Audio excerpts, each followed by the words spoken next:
Welcome to Car Shopping Questions and Answers. My mission, if you don't know me, is to show you how to pay less for every car you get. New cars, used cars, leases, it does not matter. I teach a simple seven-step formula, a simple seven-step formula for you to make sure you never overpay for a car.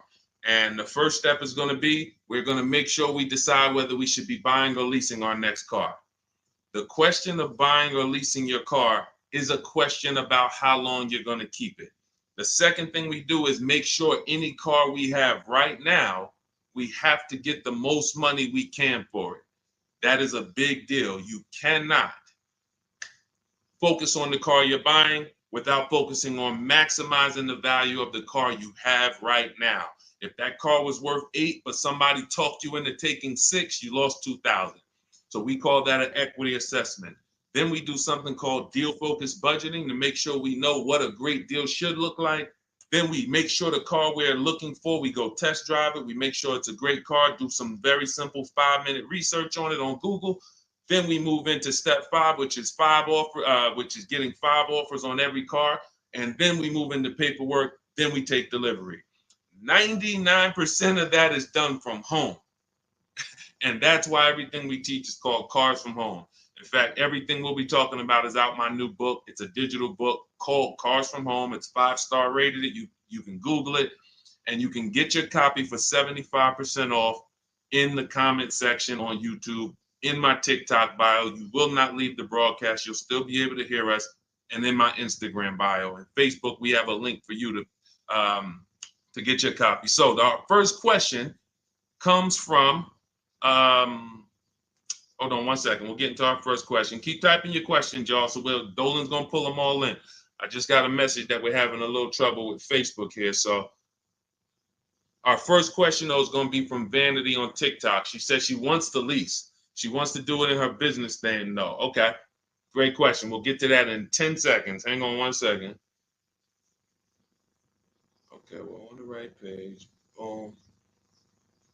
Let me see. Got my internet connection. Thursday live. Let's go. While I'm doing this, you should be typing your questions. If you're looking for a new car, if you're looking for a used car, whatever you're looking for, Deshone, I don't even know what should I be looking for. You should be typing those questions to make sure that we can get them answered while we're on here. So let me just make sure. Live. Boom. All right, let's try Facebook again. Facebook might be giving us some trouble, but we don't like to leave anybody out. So let's go. Let's see if we go. All right, looks like Facebook is freezing. All right. I don't think we're going to be able to get around this right now. Broadcast failed. Okay, so we'll focus on YouTube. We'll focus on TikTok. And we'll focus on Instagram for now. We'll figure out Facebook later. Okay. So, and that's a good question. We'll talk about that 50,000 mile a year. That'll be the next question, Dolan. All right. So, Vanity, you want to lease. Let's talk about who leasing is for. Matter of fact, no, you already know you want to lease. So let's focus on what you talked about, want to put it in your business name. So I used to work for Mercedes. Some of you may know that. I used to work for Mercedes for 5 years. I worked for General Motors for 5 years. That's where I started my career. And then I went to Mercedes. I worked there for 5 years. Now, we had a lot of people getting cars in their business name, realtors, people who use the car for business.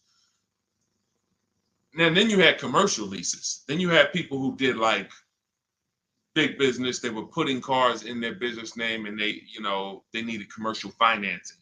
General contractors, electricians, things of that nature.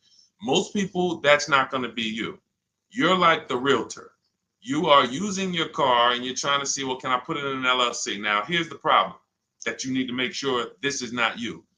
We've never seen a day where anyone can come on and make a video, and if that video scratches the people's ear, if it's like, oh, that sounds like something I want to hear, then it could do well, and it could be totally wrong. So we have people telling people you can put cars in your business name. but the car is not going to be used for business. And here's the problem. When the IRS comes to audit you, they're not going to be around. So what you need to make sure of is if you are putting your car in your business name, you're actually using it for business. If you go and you get a couple hundred or a couple $1,000s a year in write-offs because the car is in your business name, and then you're audited and they ask you, well, what do you do with the car? And you tell them, well, I deliver cakes to my customers. I have a home business, but I deliver. Okay, great. Okay, that passes the test. Talk to your accountant. Talk to your accountant about this because I'm not an accountant. But if you are a teacher and you're buying a car in your business name and you have this LLC that you haven't really kind of decided what your business plan is, but yet you're writing off mileage or writing off payments or maintenance on your car, you have nothing to prove when they come and audit you. And you're not going to be able to say, well, I saw people. So it's just going to be a bad look. It's going to be very bad for you. So let's prevent that by just making sure that if you're going to buy a car in your business name, you'll be using it for business. That's very simple. And if that's the case, then everything's easy. I didn't even know people were going to put the car in their business name until the deal was done. Most times, like, the realtors, the thing, people would just be like, okay, I'm going to put it in my LLC. Perfect. So what would happen is instead of a normal credit application, you do a business credit application and you be the personal guarantor. Now, some people may tell you, again, there's tons of videos out there. Oh, you can put a car in your business name. You don't have to guarantee it. I don't teach that stuff.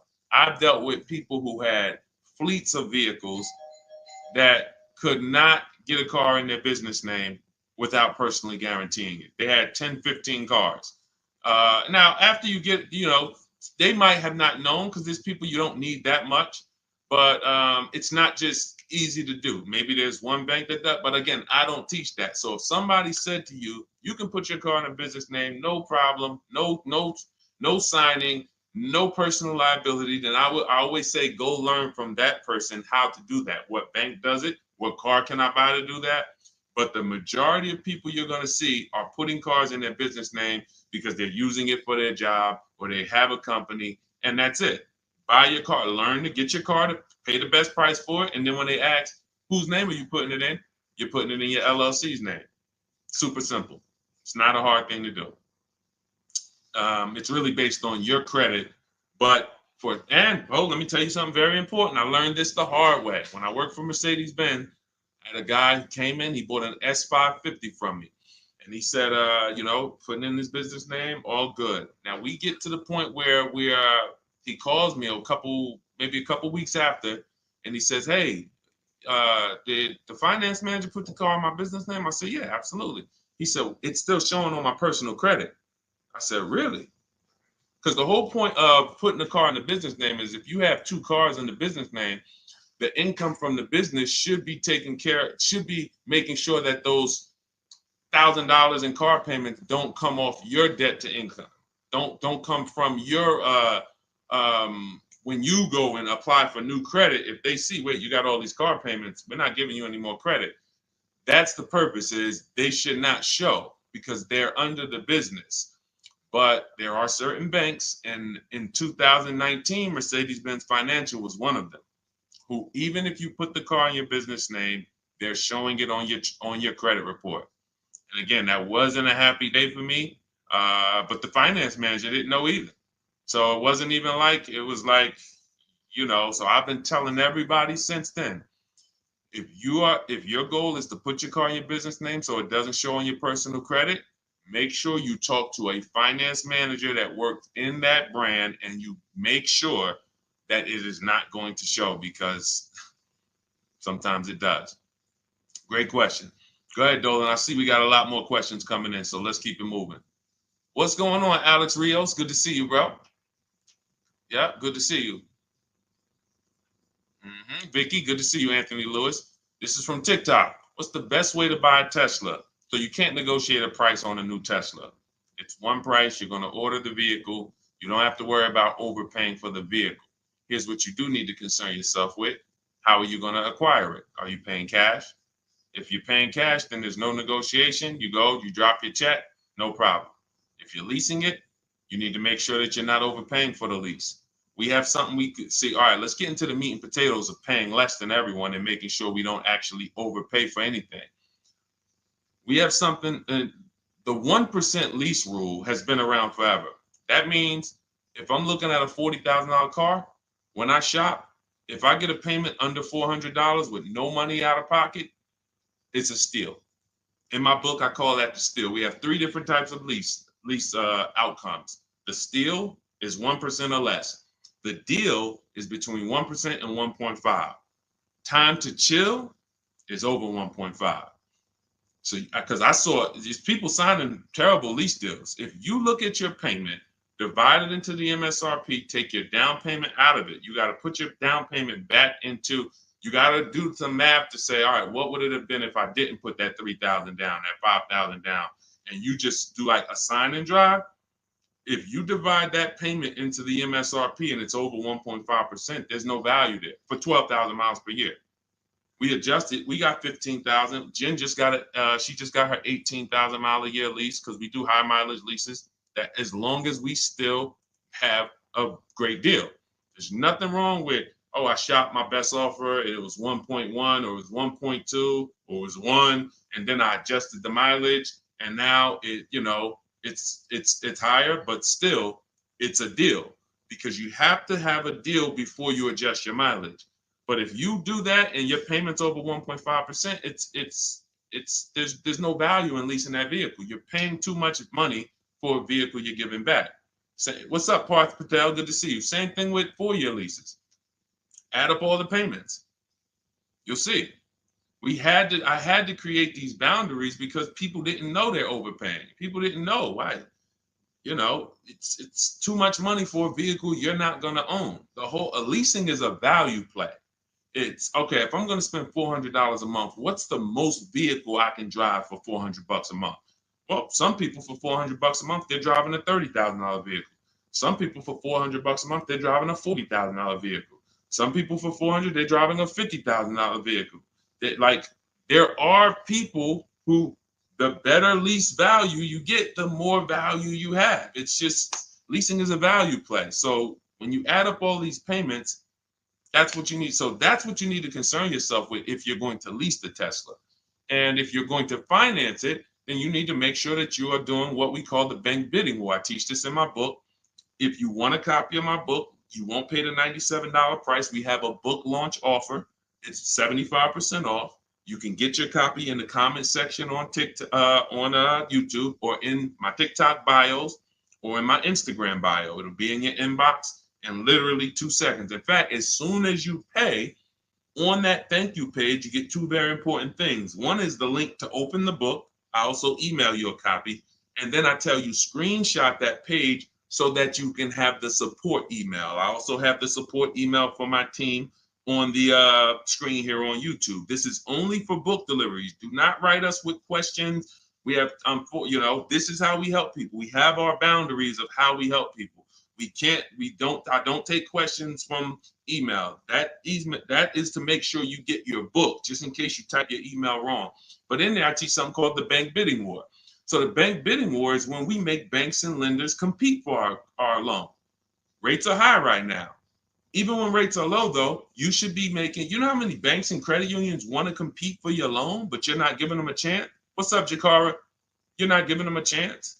There's tons of banks around us, online banks, credit unions, and you're just only going to Navy Federal, or you're just only going to the dealership. If you save 1 point on it, if you buy that Tesla and you save 1 point on your interest rate, that could be over $1,000. If you overpay, depending on your loan, if you're going like $50,000, 2 points could be $3,000, $4,000. So we take, in order for you to get a great deal, remember this, and then we'll pull up the next question. In order for you to get a great deal, I'm gonna make this very simple for you. You have to know that there are 3 transactions to every car deal. Not every, but if you have a car to replace, when you trade a car to a dealership, that's 1 transaction. That's why there are companies out here that want to buy cars. They don't even sell cars. They just want to buy them. They're wholesalers, and then we have companies that want to buy cars. They don't care if you buy a car from them. They just, hey, can we buy your old car? That's one transaction. Then there are banks who want to lend to you. They don't sell cars. Hey, if we could just, can we just get in on your loan? Will you give us a chance to? That's another transaction. And then buying your car from someone, that's a third transaction. So in order for you, so when you say, all right, I need to make sure I guarantee I got the best deal, then you need to start doing what we do, which is understand there's 3 transactions and bid each one out. You can't negotiate your way to a great deal, but you can bid your way to a great deal. We get tons of bids when we're selling our cars. People who come, look at our car, looks great. They go to the accounting department, write a check. Here you go. Enjoy. Then we bid out our bank, our loan. Hey, and they allow you to do this. The dealers don't want you to know this. The banks don't even want you to know this. The banks really don't want you to know this. They allow you to bid out your loan. You can have 15, 20 lenders within a certain period of time. We do it. It takes us 2 days. Once you get your car, you can have multiple lenders access your credit and give you loan offers. Multiple lenders. That doesn't mean you go to dealership to dealership to dealership and let them all run your credit. That's not rate shopping. That's car shopping. That when they look at your credit report, they're like, okay, this person's going to every dealership they can and just letting everybody run their credit. That'll drop your credit. But finding a car, locking it up, in your case, it's going to be a Tesla, if that's where you go, and then coming home and saying, okay, now let me let Chase run this. Now let me let community credit unions get a shot at it. Now let me let Navy Federal. And hey, now let me let Lightstream. And I have resources I recommend in my bank. In my book. No one pays me. None of these companies pay me. I hold myself to being a journalist in the purest sense. No one's paying me to get mentioned. This is who we use. This is who I use. So we have to know who these companies are and give them a shot at our business. And then we see, then the dealer might have 13 more banks. Then some people would say, oh, I don't let dealers run my credit. Well, you don't realize something. Dealers have tons of leverage with banks. Dealers can call because they give banks millions of dollars in loans a month. So they can call if they're trying to beat a rate. If you come in, hey, this is my rate, 6.2. Oh, listen, I need to beat this rate. The problem is when you go and let them be your first offer. So when you get your Tesla, if that's what you decide to do, you need to make sure if you have an old car, you're bidding that out. CarMax, Driveway, Carvana, Kelly's Blue Book Instant Cash Offer, AutoNation, and Car Gurus, 6 offers in 20 minutes. Competing offers. CarMax, I'm going to say that again. Listen, everybody who's been on the stream, again, if this is your first time here, type the number 1. But even if you go credit union, see, understand, somebody said go credit union. If you're not making people compete, you can't. If you came out your credit union and you said, all right, I just got a loan here. If I said, hey, bet me $1,000 you couldn't get a better rate, would you take the bet? Probably not. Because you only let one person have a shot at your business. You don't know if this other credit union could have beat that. You don't know if Chase Manhattan could have beat that. You don't know if you did. There's 20 people that want to do business. So just to go in and say, all right, well, that's the credit union, I'm going to go with them. If they win the bid, then they got the business. But welcome to the first time people. What we do here is we bid. And you're going to learn that that's the easiest thing in the world. That's why car shopping from us.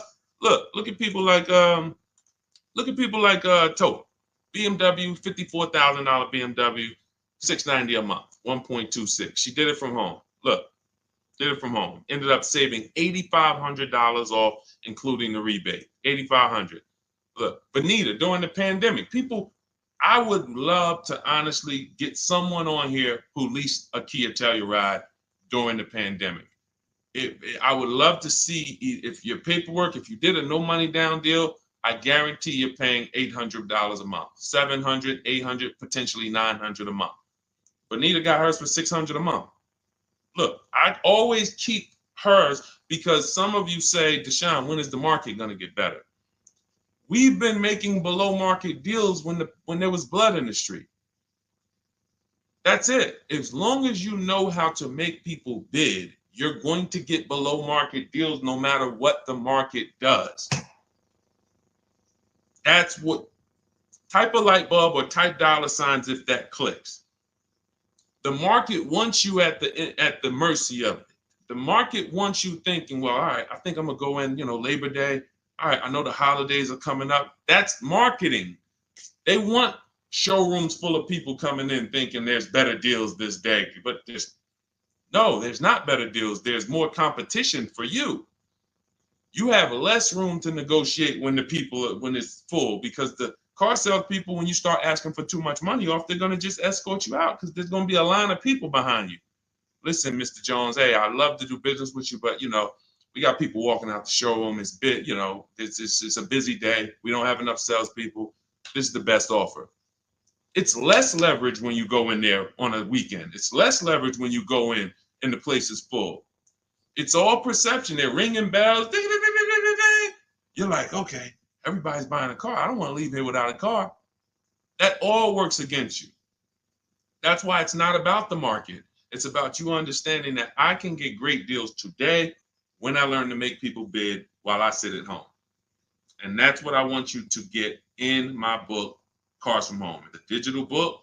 The reason it's a digital book is because I updated Vroom went out of business earlier this year. Had to update the book. Had I mailed you a copy of that would be irrelevant. But as soon as something happens, we go into the master file, update it. You got the new book. Vroom's gone, and you never even knew Vroom was there if you just got it. That's the whole point. Now you can get your copy. You can pull up the next question, Dolan. YouTube, I have a link for you. It's only good for 30 minutes, though. I'm not putting the welcome offer out there indefinitely because I'm incentivizing you to take action. The book is normally $97, worth every dime and more. That book is going to be one of the most valuable books to your bank account you ever bought. But as part of our welcome offer, you can get it for $97. You can get it for 75% off in my TikTok bio, in my Instagram bio. Go there now, get your copy, come back to the stream. Make sure you save the thank you page because that's where your book is. I'll email you a copy as well. And that's where the support email is, just in case you look in 10 minutes and that book's not there. It's usually because there's a typo in your email, but you'll have the support email so my team can get it for you. Okay, go ahead, Dolan. Shoot the next question up, brother. Okay. And could everybody who's enjoying the broadcast share this with one person? I appreciate you. Gail from YouTube, how are you? Should age be a factor if you lease or finance? That's a great question. Oh, she's 70 years young. No, it's only a matter of how many years you're keeping the car. I'll give you an example. Felicia came in she started working with us, pandemic. I might have a picture of her BMW she got. She never thought she could afford a BMW because who knows how every $5,000 on a car loan is about how much per month. And this is why you'll understand leasing, if you're not keeping your cars 8 years, is going to allow you to drive cars that you didn't think you could drive before. I had 4 Infinities that I leased. Before I bought this Infinity truck, I had 4 that I leased. And I know I'm talking to some people and you're like, Deshone, I was taught never lease cars. If that's you, be honest. Type I was. Type, me or I was. You were taught never to lease. I want to tell you that the people who taught you that, the people who programmed you, Dave Ramsey might have been one of them. Dave Ramsey does a great job helping people get out of debt, helping people invest in the stock market. God bless Dave Ramsey. He's helped a lot of people do that. But when it comes to cars, he has cost you more money than he's going to give you back. The bad leasing advice is totally wrong. And in fact, I'm going to prove it to you. When you look at a great lease deal. Look at Ansley. Ansley gets a 2024 QX60 Infinity $58,000 truck. He's paying $554 a month. Every $5,000 on a car loan is about $100 a month. So when you walk into a car dealership and you're shopping, you're looking at a used car, you're looking at a new, when you see $10,000, you should think to yourself $200 a month. You see, oh, I see you asking 25 grand for that. You should think $500 a month. Oh, that's a $50,000 vehicle, $1,000 a month. Because here's why that thinking will protect you, because that's based on a 5-year loan. The max I'll ever recommend you go is on the 6 years. You can go 6 years. But anything longer than that, now you're in the 40-year mortgage category. What do you mean 40-year mortgage? Who didn't know that there were 40-year mortgages available? I'll do you one better. Did you know there's 50-year mortgages available? Did you know that? Who right now would sign up for a 50-year mortgage? Anybody? We got a bunch of smart people on here. Anybody signing up for a 50-year mortgage? No? Okay, I didn't think so.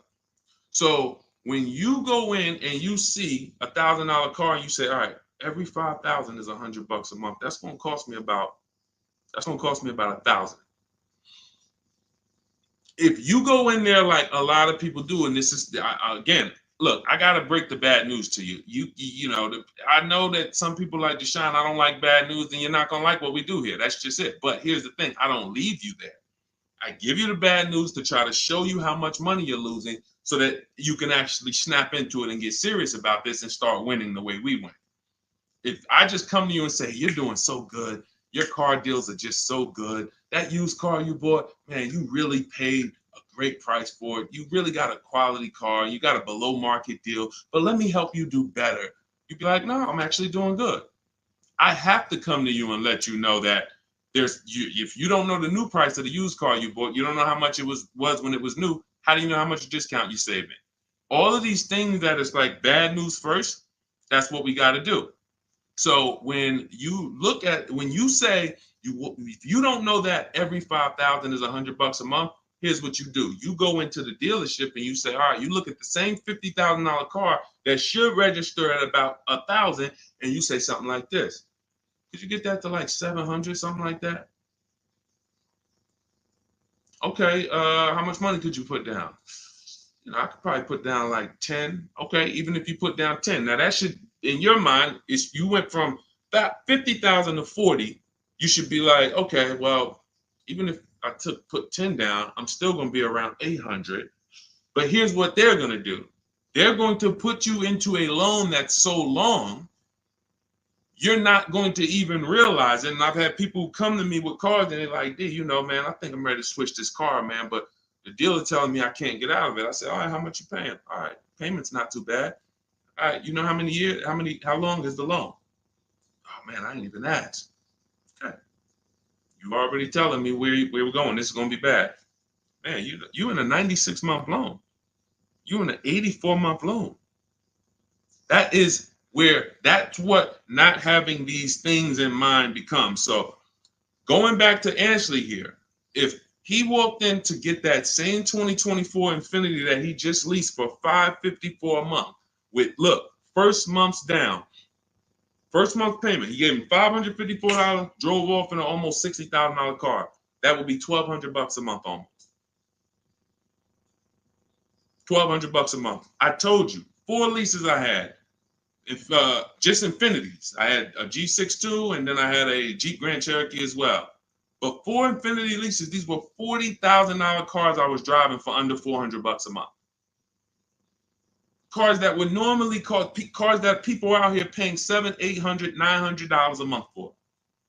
Because they believe the never lease a car lie. They believe, oh, leasing is renting. Okay, well, I'll be renting for 3 years and then I'm gonna go and switch it up, do something else, keep all this money in my household. You go ahead and do that. Oh man, the car broke down. Man, yeah, man, it's 5 years old. Now, oh, you don't have a warranty? Nah, the warranty just expired. All right, man, listen. You go ahead and do that. That's why I say to people who you believe they owe you money. Just learning about deal structure, you'll be like, that's why I tell you, you can't get a great deal if you should have leased what you bought. So, Gail, to answer your question, no, has nothing to do with age, has everything to do with you asking the first question in my book, the most important question, which is, how many years am I going to keep this next car? That's the question you ask yourself. If y'all are enjoying what you're seeing on TikTok, could y'all keep tapping the screen, run those likes up? Can we get those likes over 1,000, 2,000? Let's just run the likes up if you're enjoying what you're hearing. That's the issue. You always ask yourself, this is the question you ask yourself, all of you who are car shopping right now, how many years am I keeping the next vehicle? And if it's 8 or more, then you're going to shop for a below market purchase, new or used, depending on your budget. If it's less than 8, if you're like, I'm honest, man, I don't think I'm going to keep this thing 8 years. You should be shopping for a below market lease, and it's not even close. It's not even close. All right? Doesn't have anything to do with your age, Gail. Go ahead, Dolan, shoot the next one up. All right. Great questions today. Keep typing your questions, y'all. We'll get to as many as we can before the stream ends. All right. This one's from YouTube. I drive up to 50,000 miles a year for gig work. I would like to lease. Here's the problem. High mileage leases are a thing. So we get a chance to dispel a myth right now, which is, oh, that leasing, they limit you on mileage. You choose your mileage. Most vehicles will write you a lease contract up to 30,000 miles per year.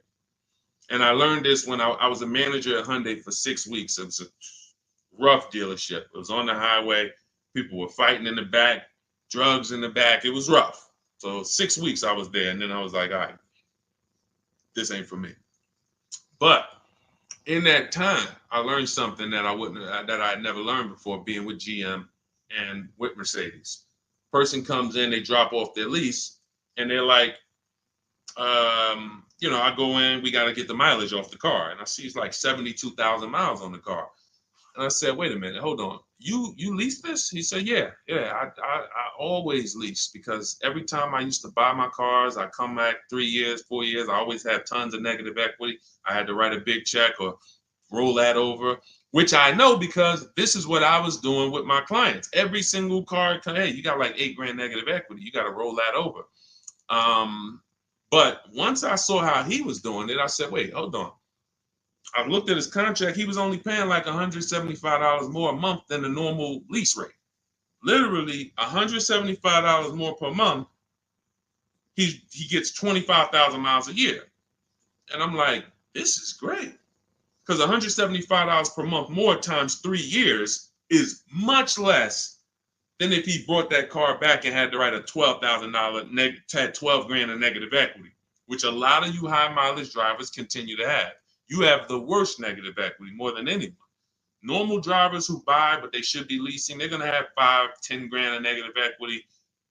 High mileage drivers, you guys could have 10 to 15, 18,000 because you're depreciating the value of your cars. Your car's value is like this, but your loan is just moving very slow. So that's when I started telling people about high mileage leases. Now, I haven't, in your particular case, what I would probably recommend, I have 2 high mileage strategies in my book for short-term people. One is a high mileage lease. One is something I call two cars, one payment. 2 cars, one payment is I'm going to buy my first car, or you may own a car now, and you're going to pay that car off. So let's say I'm you and I'm putting 50,000 miles on the car. You should be, quite honestly, paying these cars off sooner than later. You shouldn't be taking 5- and 6-year loans like everyone else, because I would assume with you putting 50,000 miles a year on a vehicle, that vehicle is making you money. So what you're doing when you take a long loan is you're just pushing your losses to the back. Instead of taking a shorter loan, like a 3-year loan, max 4, and then saying, okay, I'm going to drive 50,000 miles per year, 200,000 miles, I'm coming in, I'm going to turn this vehicle, and I'm going to have it paid off, though. What you're doing is say, all right, I want a lower payment. Instead of a 4-year payment for, $650, $700, I'm going to take a 6-year payment for $400. So what you're doing, you think you're winning, but you're actually losing, because it's like that extra $250, $300 a month you're making is actually not profit. You're just you're pushing your losses to the back, because when you come back in 4 years and that vehicle has 200,000 miles on it, it's going to be worthless, but your loan is going to be like 17 grand still. You're going to owe so much more money, and you're like, wow, what do I do with this now?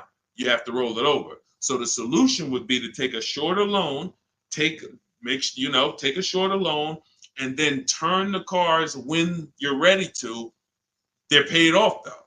So it's a couple years old, it might be worth 5 grand, 7 grand. So now instead of you actually having negative equity, taking losses in the back end, pushing that loss to your next vehicle because you're rolling it over, you actually have an asset now, 5 grand, 6 grand, 8, that you can use towards your next car.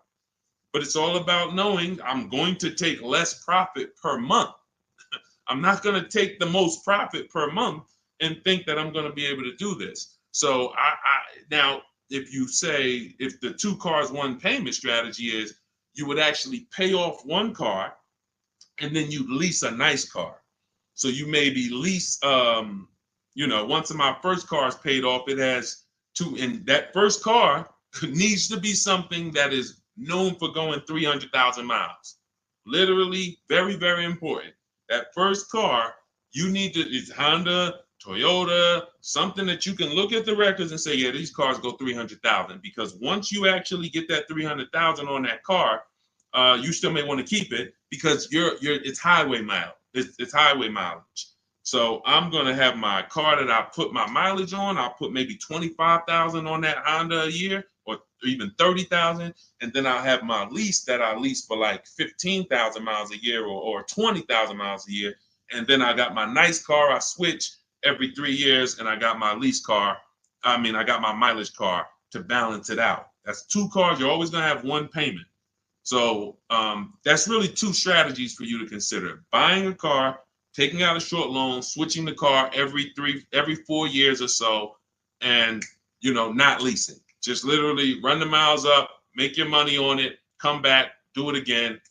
But do not buy these cars and put 5 and 6 and 7 year loans on them at all. That's what most people are doing, by the way. All right. Go ahead, Dolan. Great question. Great question. I love this stuff, man. I love this stuff. Kino, I see you. Armando Lara, if you're enjoying the stream, type $signs. If you're enjoying the stream, type $signs. $signs. I already know this stuff. I already know this stuff. I need you to know it. I need you paying, I need you confident in your deal. All right.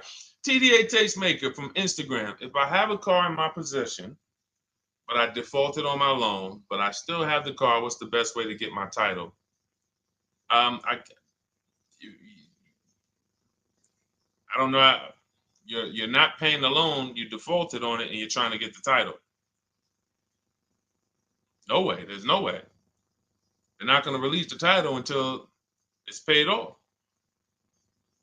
Got to figure out a way to pay or sell. I don't even know. Can you sell it? Depends on where you are. How far behind are you? We can try to get out of that car, go into something less expensive. I would try to sell the car. I would go on CarMax, Driveway, Carvana, KBB Instant Cash Offer, AutoNation, like Car Gurus. Get my 6 offers, see if you can sell it. Go into something less expensive because that repo is going to follow you. So what's happening is this is baggage. This is why I need you to either fix your credit over the next couple years. You can follow Shonda Martin. Y'all know I recommend her all the time. She's just like me, but she does credit. She'll get on, tons of hours of information. She helped me, just little tips she helped me. I went like another 50 points on my credit score, just stuff I didn't understand because I don't study credit. You know what I mean? I'm not an expert in credit. Even though credit involved, think about that. Credit is a big part of what I teach. But I don't go into credit because that's its own subject.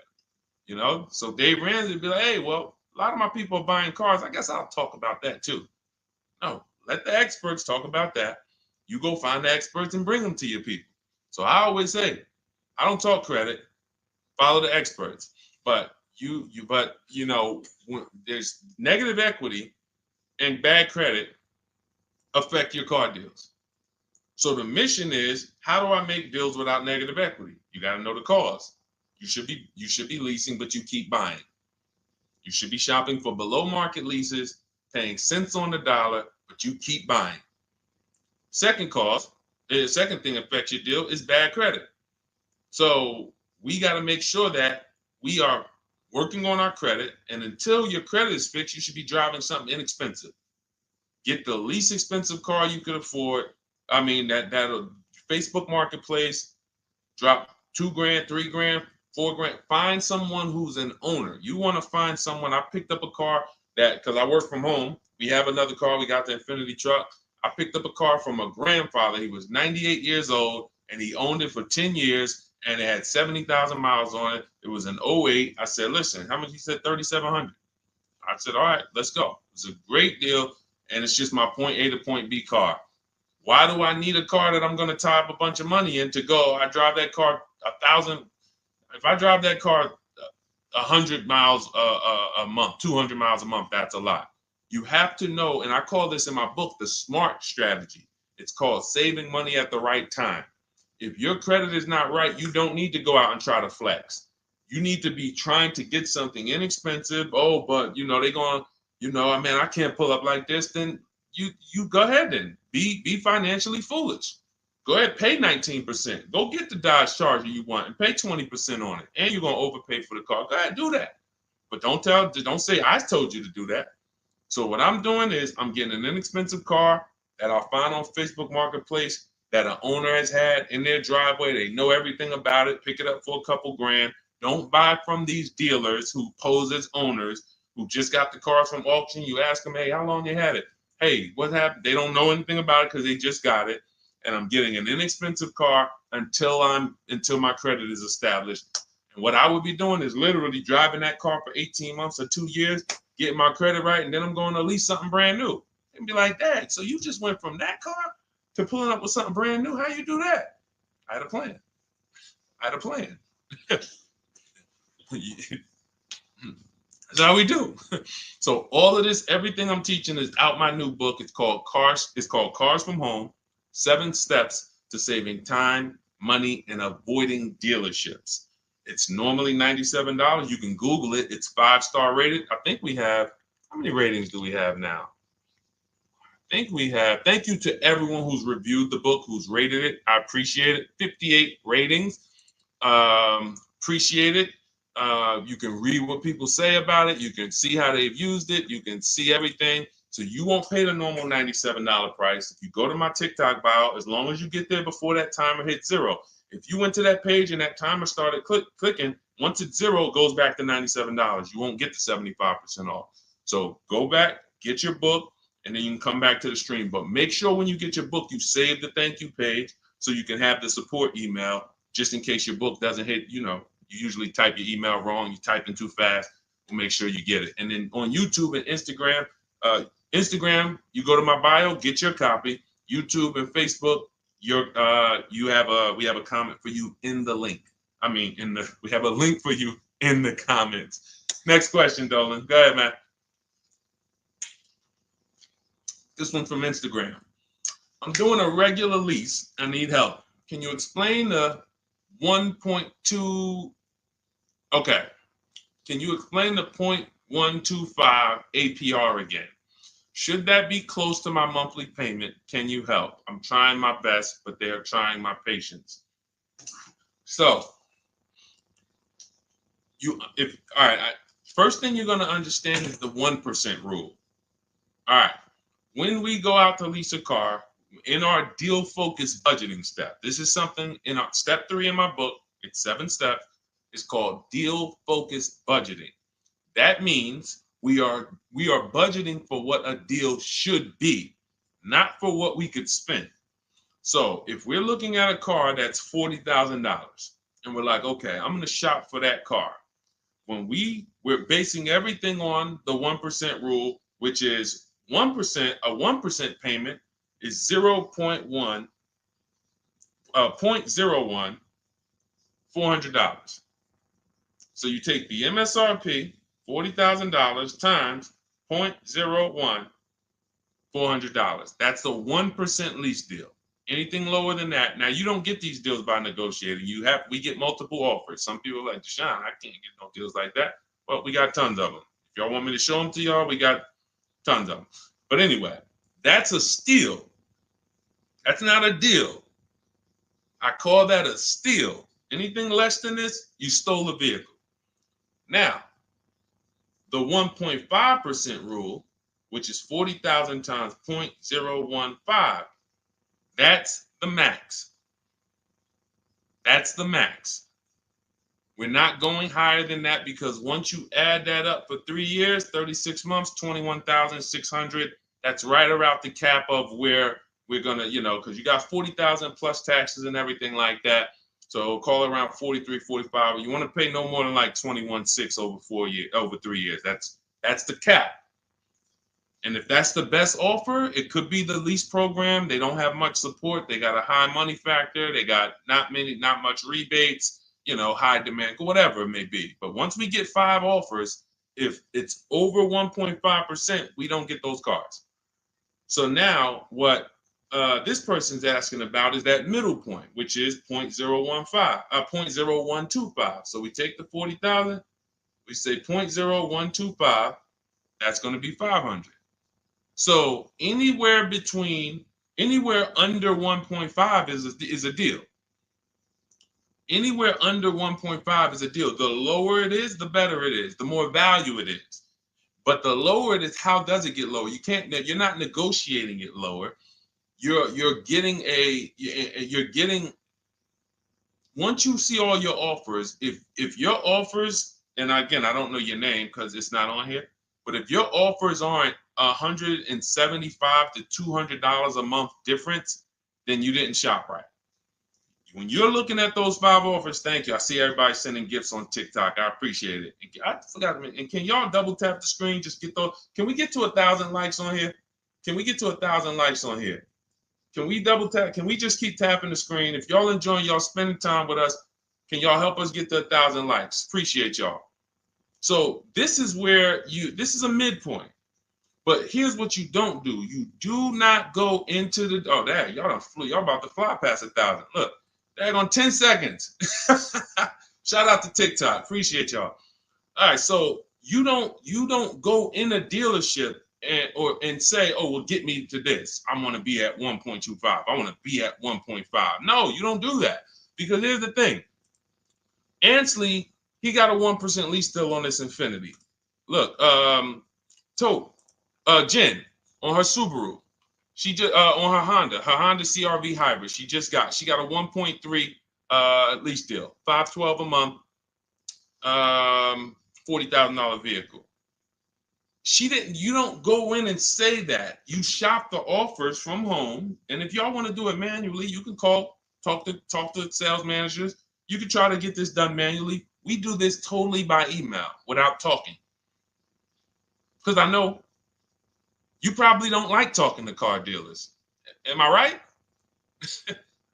Would I be right by assuming that? So she didn't know that her lease was going to end up at 1.3 when she shopped. Ansley didn't know it was going to be 1%. Look, Kimberly got a Maserati. Let's go to some luxury vehicles, because sometimes people think, oh, well, remember, I worked for Mercedes before I came and started teaching. So the formulas are the same, whether it's a Bentley, whether it's a Rolls Royce, the formulas and the principles don't change of multiple offers. Look, Kimberly gets a Maserati. She's paying, it was a $91,000 vehicle, 92 almost. She's paying $944 a month for it. It's a Maserati Grecal Modena, $92,000 vehicle. She's paying $944 a month for it. She didn't know that she was going to save $20,000 off. This is the other post. Look, she didn't know they were going to knock $20,000 off the selling price. You don't know that. You come in, you trust the process, you get the multiple offers, and then you look at the best offer. If the best offer, whatever the best offer lands at, as long as you see a bunch of other higher offers, now you know you shopped the market correctly. You found the 20% dealer, we call them, that beats all their competition, and now there's your deal. This is for new cars and leases. Used cars, different strategy. Different, still multiple offers, multiple options, but it's a different strategy. That's in my book too, but I want to make sure you understand this. That is how you do it. The 1.2%, 1.25 is just a middle ground, but when you shop your offers, just make sure they're all under 1.5 and then pick the best one. If the best offers is over 1.5, you got 1.6, 1.7, 1.9. That's a bad lease program. That means there's no support there. As long as you see a spread, if there's no, like, man, all of these offers are over 1.5, it's a bad lease program. High interest rate, probably terrible residual, no rebates, no incentives. That dealer who's the lowest is discounting the car. It's not their fault. They can't help the lease program. So the better you get, the better the lease program is. When you shop, you'll be closer to 1. The tighter the lease program is, when you shop, you'll be closer to 1.5. But as long as you're under 1.5, it's great value, much better than buying, paying cents on the dollars. It's a win. All right. Go ahead, Dolan, shoot the next one in. And I think y'all see, I have to answer these questions thoroughly. If y'all will want me to zip through them, let me know. Type zip or type either Z for zip through or D for details. You know, because listen, I'll run it however y'all want it. If y'all want me to do these quick, don't go into the details, just kind of give us the zip answers, then I'll do that. But I see a lot of people talking about, okay, they want it in detail. Perfect. That's what I thought. So we're gonna keep it going that way. Now, T, on TikTok, you said, "Can you do my deal for me?" So here's the thing. People say, "Deshone, can you come to the dealership with me?" I don't go to dealerships. That I'm trying to get you not to go to dealerships. So, but we do have a look. If you can go to my TikTok bio, you can see there's a button there that says "Shop with Deshone," and you can see if you qualify to shop with me. Because everything I do is from right here until we go test drive. Until we go test drive. So, but if you want to learn how to do what I do right here, and you want to do it together, go see if we qualify to shop with each other. I don't shop with everybody though. I can't. So go there. That's a separate thing. And let's go. I think we got time for a few more. This one's from Instagram. I'm looking at a 2024 Mazda CX-5, $39,445. I see a fee listed. What is silent security? That's what 80% of dealers do. See, don't try to change 80% of dealers. They are going to actually charge you as much as they can. When you negotiate with them, they're going to say, "This is my best price." They're not lying to you. That's their best price. That's not their competition's best price. So when you're sitting at home, unfortunately, I think you could be from this mindset. Deshone, aren't all the Mazda dealer prices the same? There are people who think that. There are people who think like, okay, it's like the Apple Store. Like Apple Store next to me, Apple Store in Santa Clara, California, Apple Store in here, it's gonna be, these are all the same price. I'm gonna just deal with who's closer. It's like McDonald's, right? Same price here, let's go to the closest McDonald's. Nope, it's totally different. These are competitors. These are competitors, individually owned franchises. They compete against each other and they try to beat each other, which is why when you get to a dealership, what don't they want you doing? I want to give y'all some time to type this in. What don't they want you doing? Once you sit down in that seat, if they can get you to sit down in that seat, which we don't do. We never talk numbers in a dealership. We're there to test drive. What don't they want you doing when you're in a dealership? Y'all don't need to hear this from me. You've experienced it. They don't want you leaving. Thank you, Smokey. Thank you, Smokey. Newberg, yes. They don't want you to leave. Luis Soto, I see you on Facebook. Don't leave. Look, you had, so now, see, as we pull back the curtain, there's new brain cells that are being developed now, things that you weren't aware of. Now you'll see why. That's why.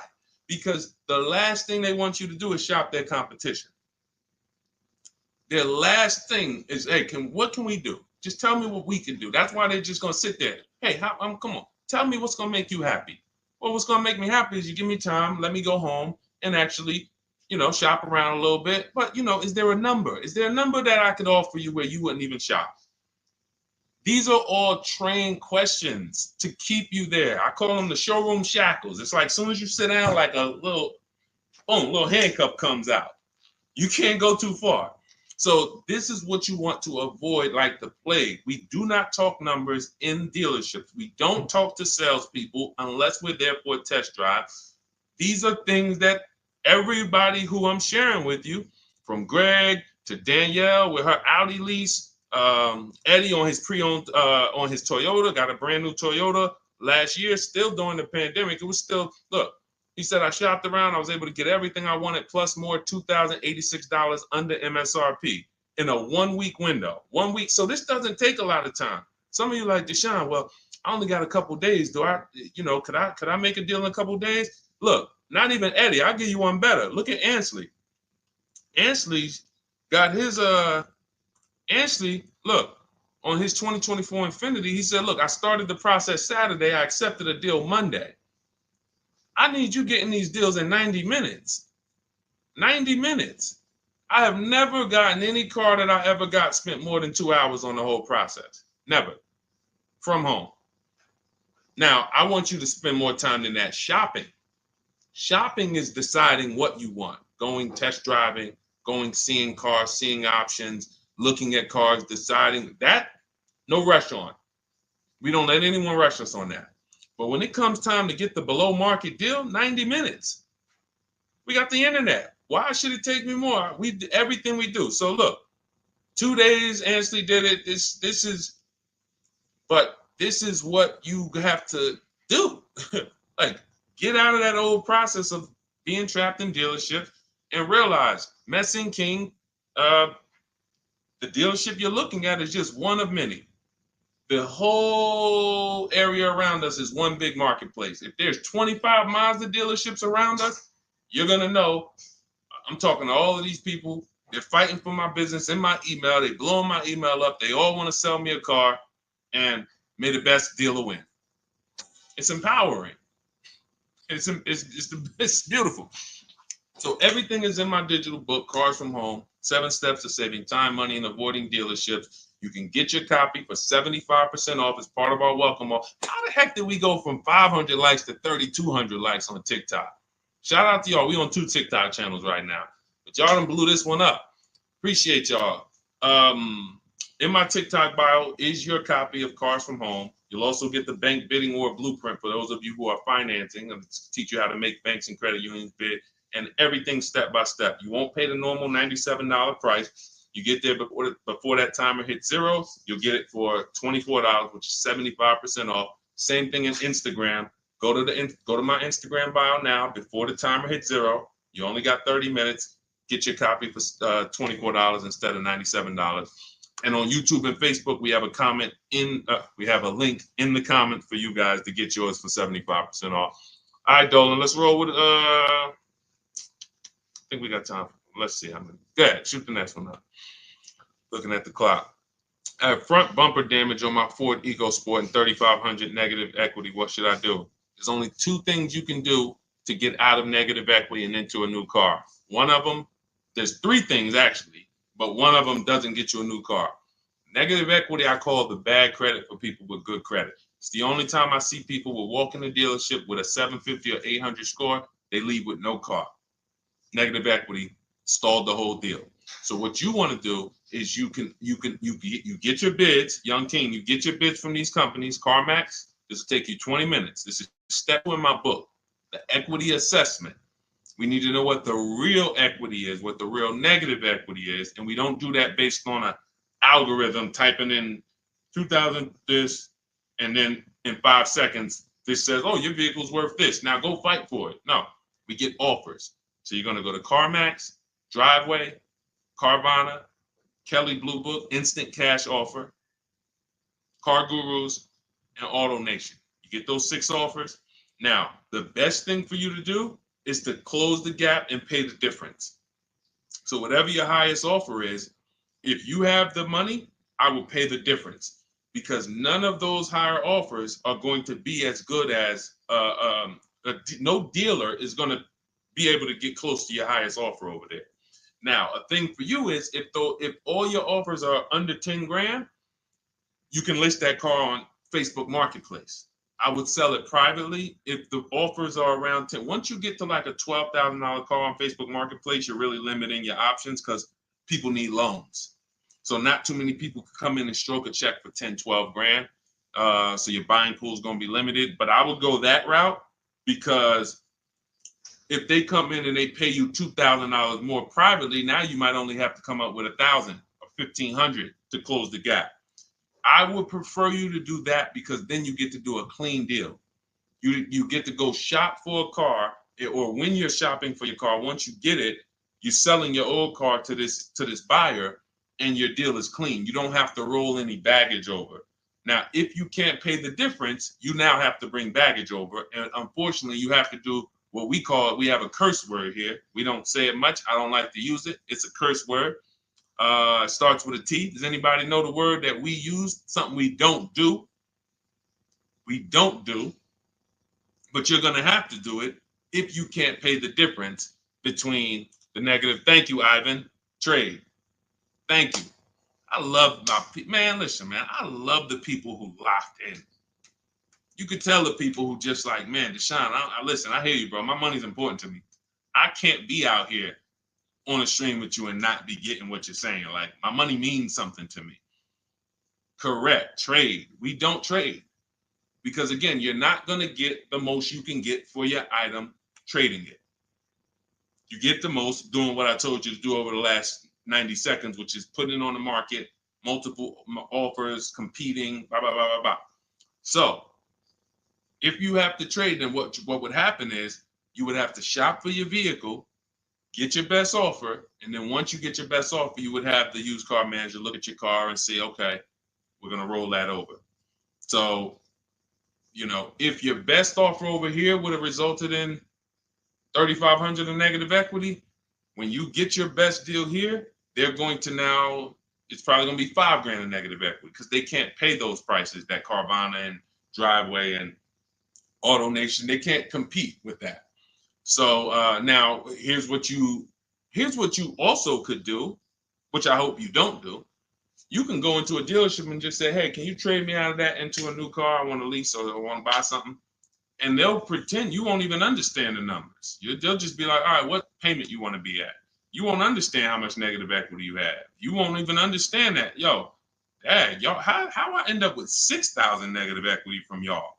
Oh, because you just let them merge the deal. You gave them 2 chances. So what we do is we shop for our new car, get our bids, or if we're looking at a used car, we use my multiple marketplace strategy in my book. We get our deal. We find our best used car. Once we lock it up, now we already know those prices. We know what our all-in price looks like, because whenever we get a price, we get it all in, taxes, everything in. And now it's like, all right, can you tell me how much you would pay me for my car? So now it's like, oh, okay. Now you can see, oh, it's 3,200 in negative equity.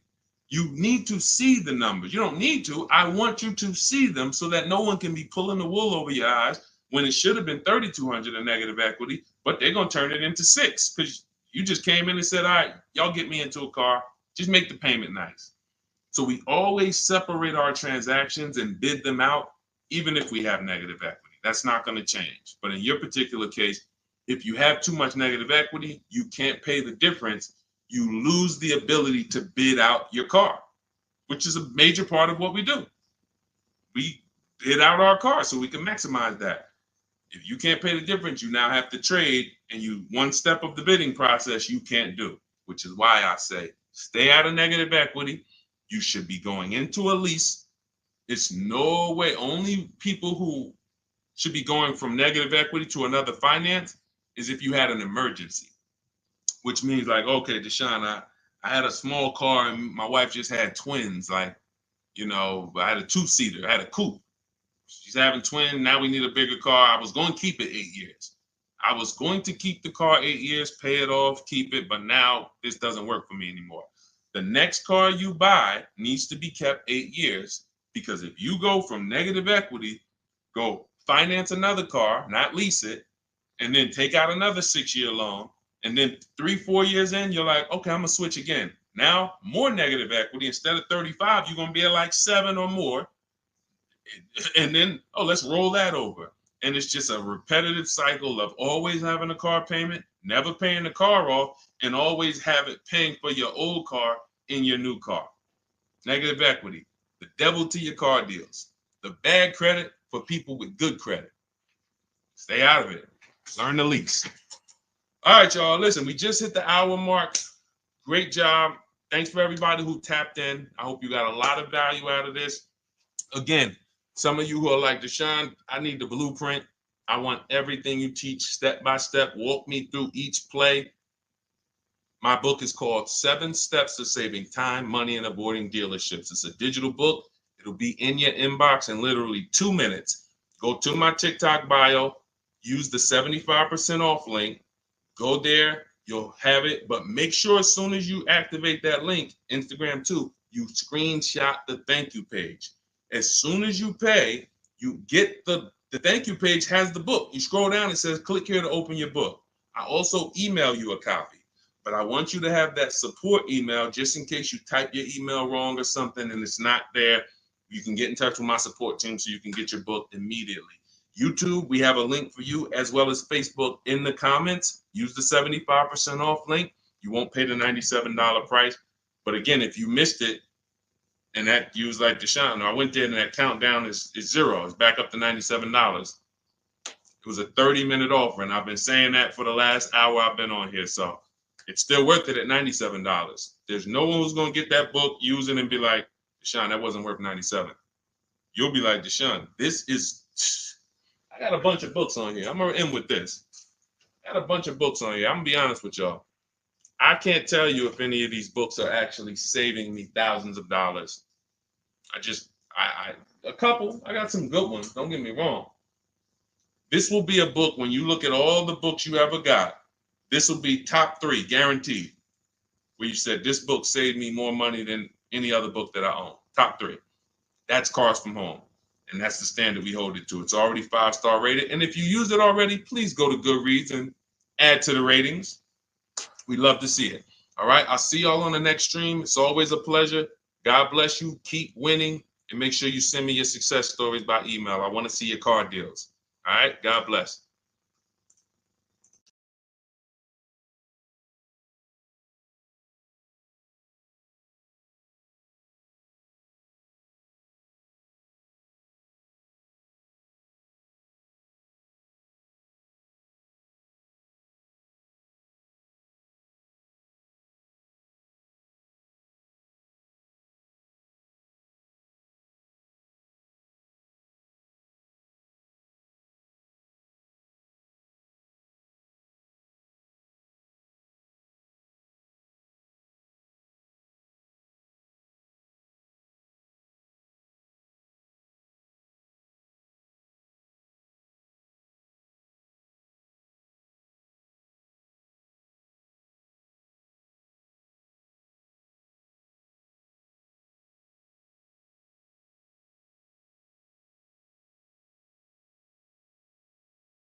All right, we're live with car questions and answers right now. If you are car shopping, I want you to type a 1 in the comment.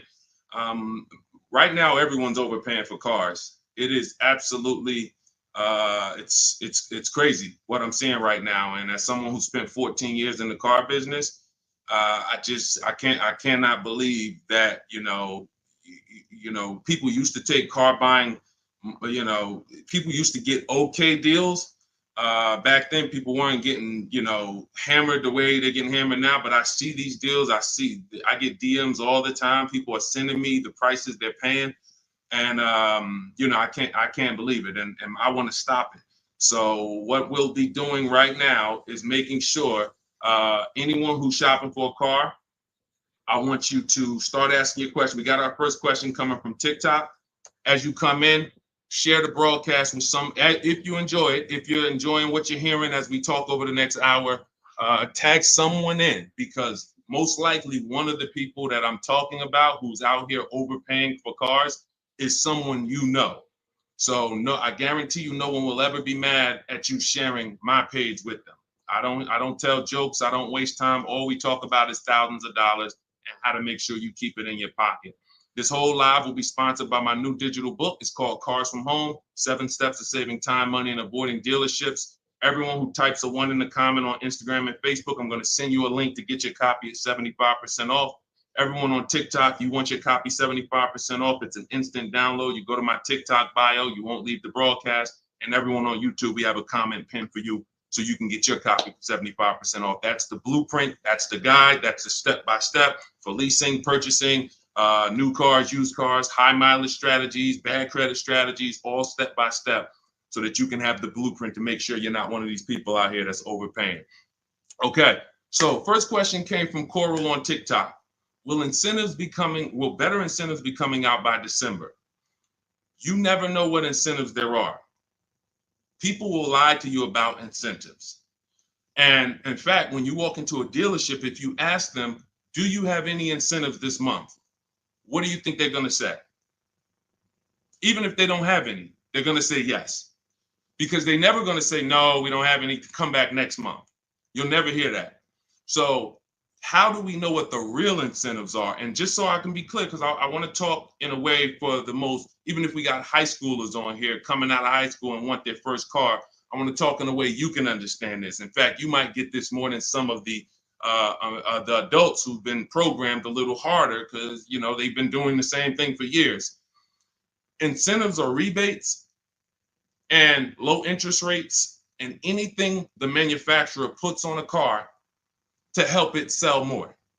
So it could be a military rebate. It could be a conquest rebate. Conquest rebate is a rebate for a competitor's car you own. So if you're buying a Lincoln and you have a Jaguar, they might have a conquest rebate, a loyalty rebate, dealer cash, which is not a rebate. It's just literally cash that the dealers get to make deals with. It might be $1,000, $3,000 dealer cash.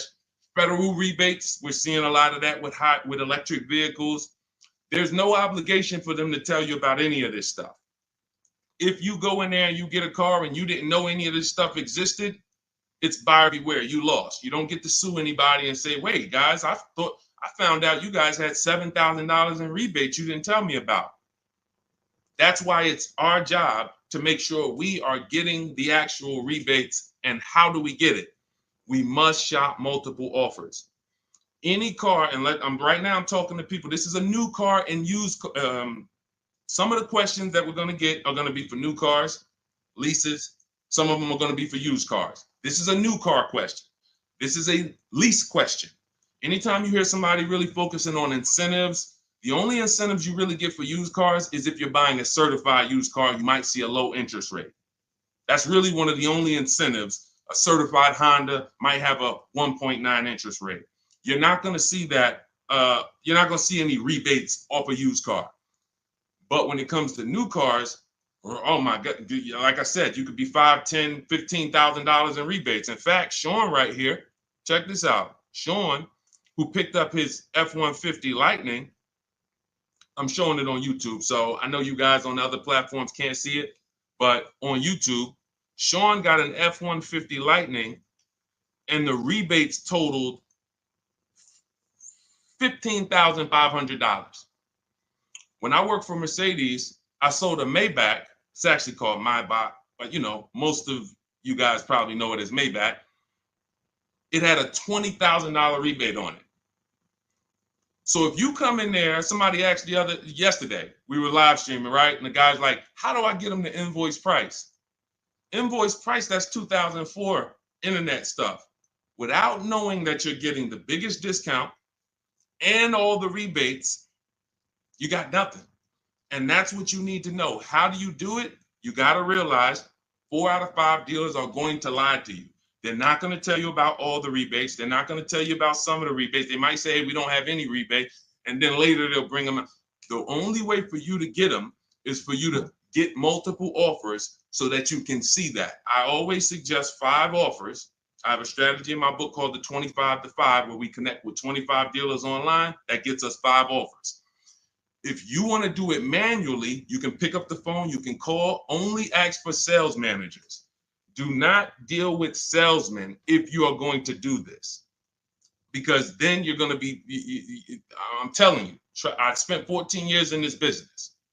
Only if you're going to do it my way, you'll do it only by internet, no talking. If you're not getting the book, if you don't have my book, then you say, all right, I'm going to do it the manual way. Call, only speak to sales managers, or your life is going to be hell trying to get these offers. And you need to get at least 5, because as I said, once you get one offer and you be like, oh, wait, this person took off $1,000. That's their best offer. Then you get another offer. Wait, this person took off $3,000. That's their best offer. Oh, this person said it's $3,000 rebates and they took off another $3,000. They saved me $6,000. Oh, that's their best offer. Then you're going to start to see how people are out here overpaying, because they're not shopping multiple offers. They're getting one quote, going into their local dealer and saying, okay, do the best you can. And then they're signing just the deal, feeling, oh, I negotiated for 6 hours. This got to be a good deal. No, it's not. So you must, don't worry about what a day, Coral. Don't worry about, oh, the incentives will be good in December. Shop now, see what the incentives are now, and then shop them again next month and see if they change. And then in the holiday time, shop them again. But you're doing this by phone, or in my case, we do it by email. You're never going to be able to do this going into dealers. And I think for those of you if this is your first time on a broadcast with me, type first. First time you've ever been on a live stream with me, type first, because you may not be familiar with anything we teach here. Anything we teach here. And so this is going to be an unlearning process for you. I see you, Arlie. Good to see you. Okay, I see you, user 609. You don't have a name, so I see you, Nadine. Welcome. I see you, 357 Scene. I see you, I Spent Cinematic on Instagram. I see you, Just Too Blessed on Instagram. All right, well, type up everybody who's been with us for a while. I want you to type welcome to all the first-time people. I see you, Maurice Jenkins on YouTube. I see you, Libo on YouTube. Everybody who's been here before, you kind of know a little bit about the foundation, or you've been mastered this. Maybe you got cars using what we teach. Type a welcome to the first-time people, so we can let them know, welcome to the new way. Welcome to the new way. There's gonna be a lot of unlearning, but we're going to try to make it as comfortable as possible for you. But the major thing that you need to understand right up front is I teach a philosophy called cars from home, which means you can get your best offer, below market offers that no one else is getting. You can pay prices that no one else is paying without ever leaving your house. And in fact, the only way for you to guarantee that is to make deals from home, because this is where you're in control. This is where you can't let your emotions get out of control and make a bad decision. And this is where you can use the internet to talk to multiple dealers at one time and have them bid for your business. All right. Go ahead, Dolan. Everybody type your questions. We'll continue to get to them. Coral, I think you kind of got the premise of what we're, what you need to focus on first, which is, unlearning the waiting for incentives and shopping wide, talking to multiple dealers, and actually monitoring the incentives from month to month yourself. Okay, what's up, D? This is Maurice from YouTube. What's up, D? I want a pickup truck. I like the Chevy Silverado. Okay, I know you said not to lease a vehicle you like. Okay. When did I say that? I know you said not to lease a vehicle you like. So I'm getting confused on financing and leasing. Okay. Okay, let me be clear. I never said don't lease a vehicle you like. I know you hear a lot of stuff from me, and that could be you might have gotten confused somewhere. It's all good. Here's how who's ready to finally put the leasing versus buying to bed forever. If you're ready to put The leasing versus buying. All right, Deshone, I hear, should I lease or should I buy? If you just type ready. If you're like, you know what? I hear videos from you, Deshone. I hear people from, I never used to hear videos about leasing 3 years ago. Now all of a sudden everyone's talking about, hey, you should be considering leasing, ready to consider leasing. I love numbers. And I love making the numbers easy for you. If I can't make the numbers easy for you, then I can't do what I'm called to do. The easy way to know from now on, should I buy or lease a vehicle, is to ask yourself, how many years am I keeping the next vehicle? When you're considering a lease, you're considering how you're going to beat depreciation. I see y'all tapping the screen. Every time you hear something on TikTok you like, just double tap the screen and y'all keep running those likes up. I appreciate it. TikTok brings more people over here. And, you know, I appreciate you guys. You guys help this message spread. You need to ask yourself, this is the first question. In my book, some of you have it, my digital book, Cars from Home. The first question before anything, before what car I want, is how many years am I keeping the next car? Because when you are getting a depreciating asset, you have to look at it like this. Every time you buy a car, I want y'all to think about this. What is this, Deshone? This is depreciation. If you buy a car today for $40,000, how much is that car worth in how much is that car worth in 5 years? Throw some numbers out there. You buy a car today for $40,000 in 5 years, average miles, how much is that car worth?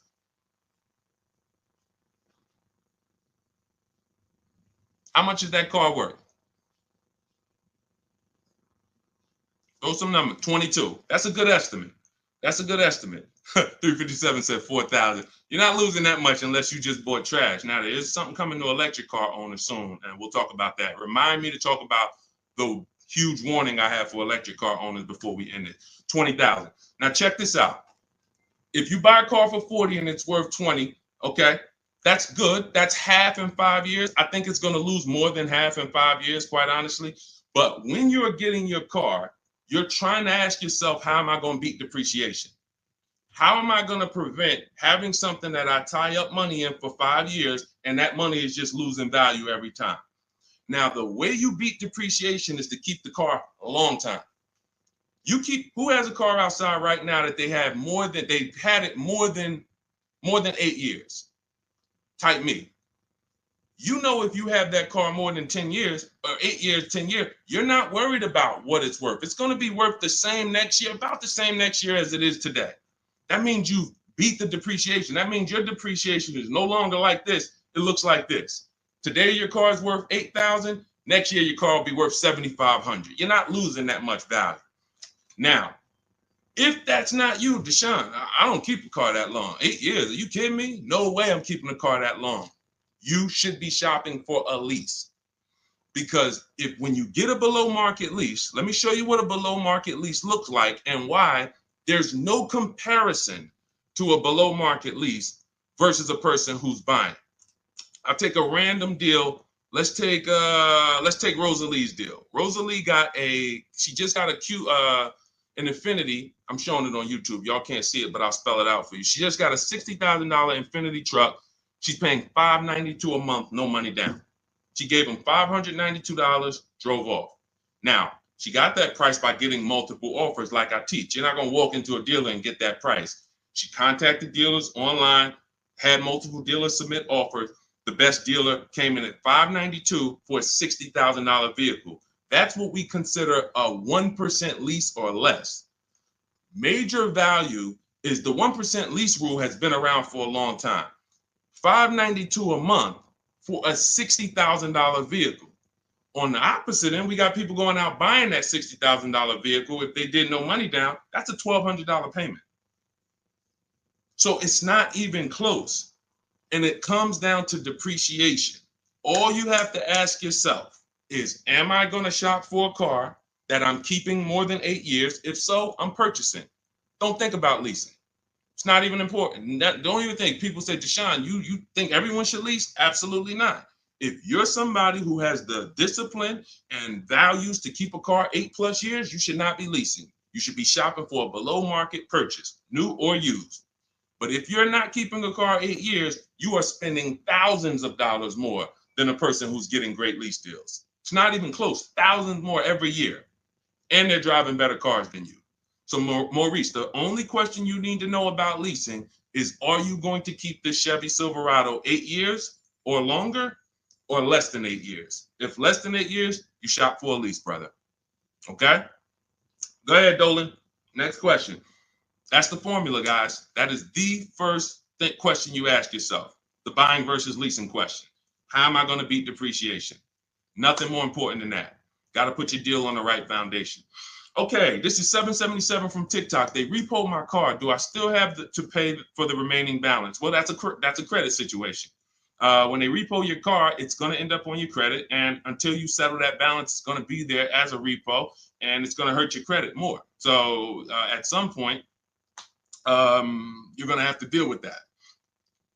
It's not going anywhere. So what a lot of people, and I would tell you, everyone who's having credit issues, you should be following Shonda Martin, Road to 750 Plus on Instagram, on TikTok. She's on every platform, and she teaches. She's basically the me of credit. All she does live Q&As. She can, go rapid fire Q&A. And when someone can sit on a live and answer questions on the fly, like random questions, that's when you know they're an expert in their subject. And I've seen her do that dozens of times. So you should be following her to see how to deal with that repo in the best way. But for sure, it's not going anywhere until you handle it. Go ahead, Dolan. Next question. All right. This is called RAV4 EXL Premium versus CRV EXL. Which is better to negotiate discount with at a dealership? There's no way to know that. I know you want an easy way to see, which is going to give me the best discount. That's just not how it works. You have to shop the offers, and you have to see what the best offer is. If I'm shopping for a Honda, if I wanted a RAV4 EXL right now, I'm contacting dealers. I'm letting them know what I want. I'm reaching out to multiple dealers. I do it online. If you want to do it online, you can type the number 1 on Instagram or Facebook. I'll send you the discount link for my digital book, Cars from Home. You can use my scripts. All my email scripts, all my templates are in there, and you'll have the blueprint step by step. You can get your copy for 75% off in my TikTok bio or in the YouTube comments. If I was doing it manually, I'm calling and I'm getting multiple offers for this RAV4 EXL from multiple Toyota dealerships. And then I'll see, okay, the best Toyota dealer said they'll take off $4,000 from me. Okay, all right, cool. All right, now let me get the Honda deals done. So it's you don't know what it's going to be. Like give you an idea. This person, Kimberly here on her Maserati, she got a Maserati. She saved $20,000 off the price. I got the comment here. I got her post here that she posted with the details of her deal. $20,000 she saved on the price. She didn't know that she was going to save $20,000 on the Maserati. There's no way to know. You have to shop the offers, and this is why you can't feel for the bottom. You can't hope, I think we're at the bottom. I think this looks like it's good. No, you don't know that. You don't know how. You don't know. You just don't know. I know you're looking for an easy way to do it where you press a button, and it tells you this dealer here, this Honda dealer in Madison, New Jersey, is going to sell the Honda at the lowest price and give all the rebates. That'd be cool. It's not going to happen because no one dealer is going to always be the best anyway, or they'll be out of business. If you beat your competition every single time on every car, you're not making any money. You'll be out of business. So at the particular time you want to shop, the mission is to find the dealer who is going to sell you the car at the lowest price, because every one of them is different. So that's what I would do. And if you use my way, you do it quick. When you're using online tools, you can do it quick. Look, Ansley got a car. He said right here, he got his what did Ansley get? He got an Infinity truck. He got a 2024 QX. He said, I started the process Saturday. I accepted a deal Monday. Got the car delivered on Thursday. One weekend. Started the process connecting with dealers on Saturday.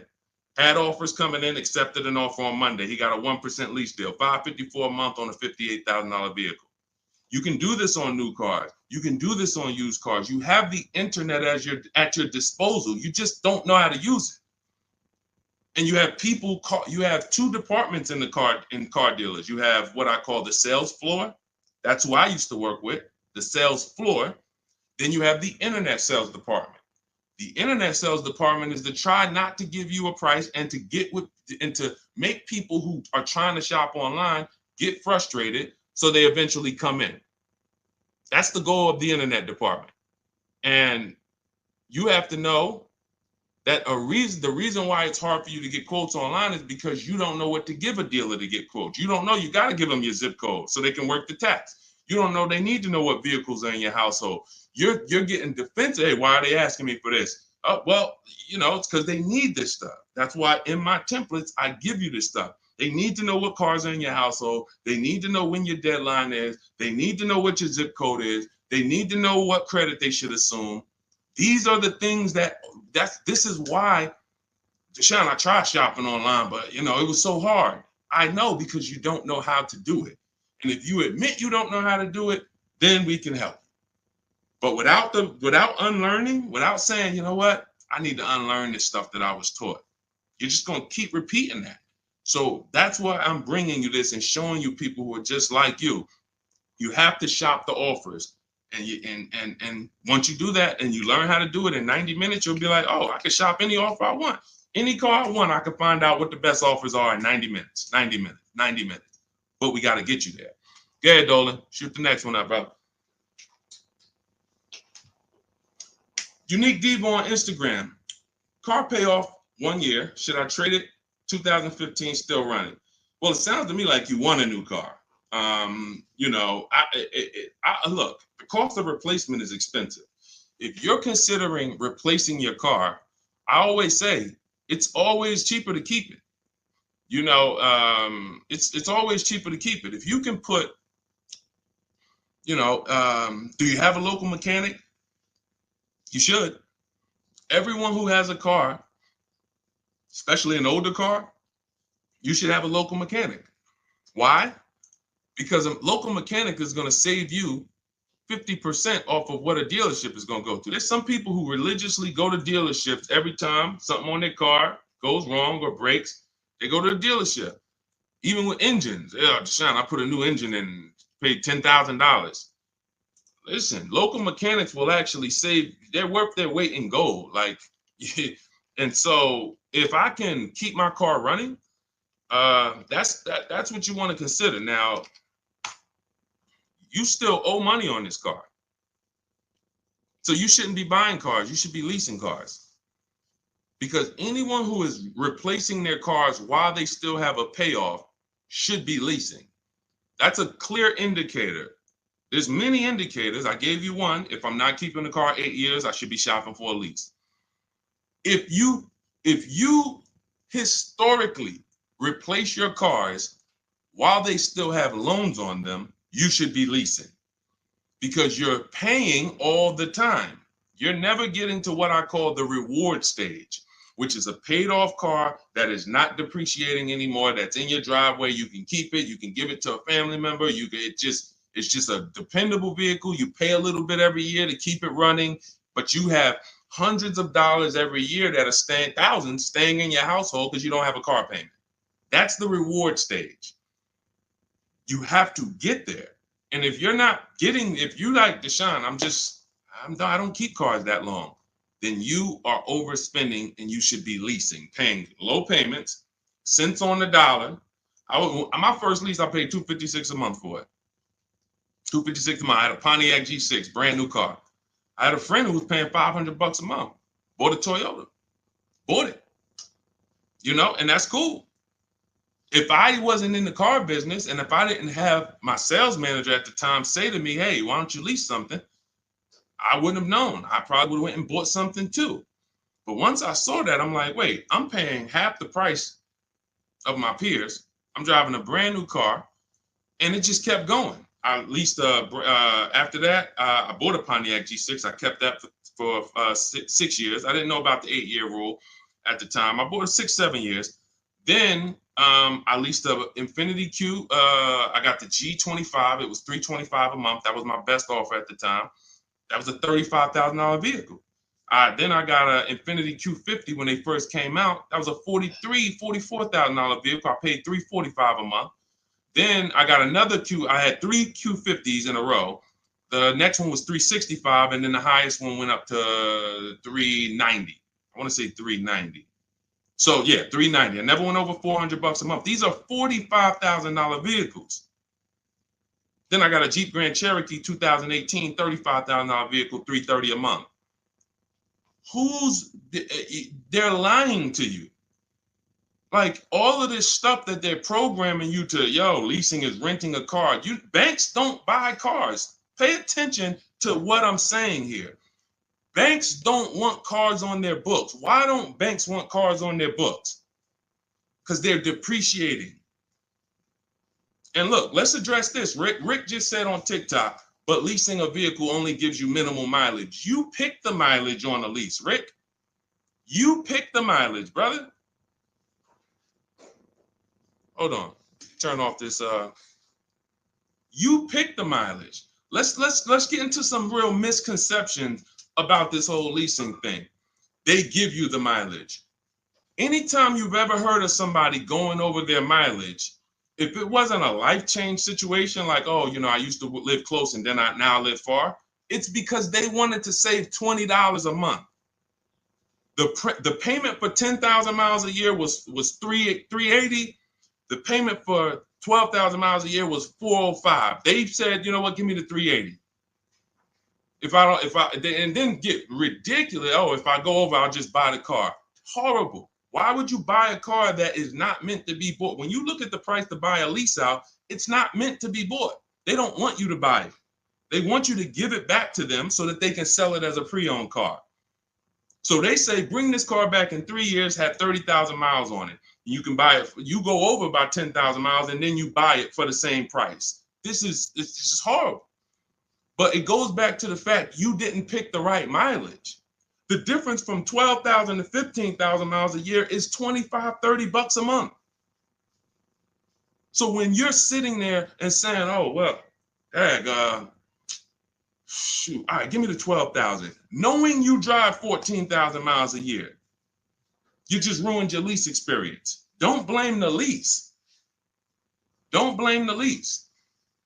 We have high mileage drivers getting leases. First dude that I ever saw with a high mileage lease is when I was a manager at Hyundai. He brought his car back, had 75,000 miles on it, like 72. I said, you lease this? He said, yeah, man, I don't buy cars. I don't keep them. I bring them back. I'm in sales. I'm on the road.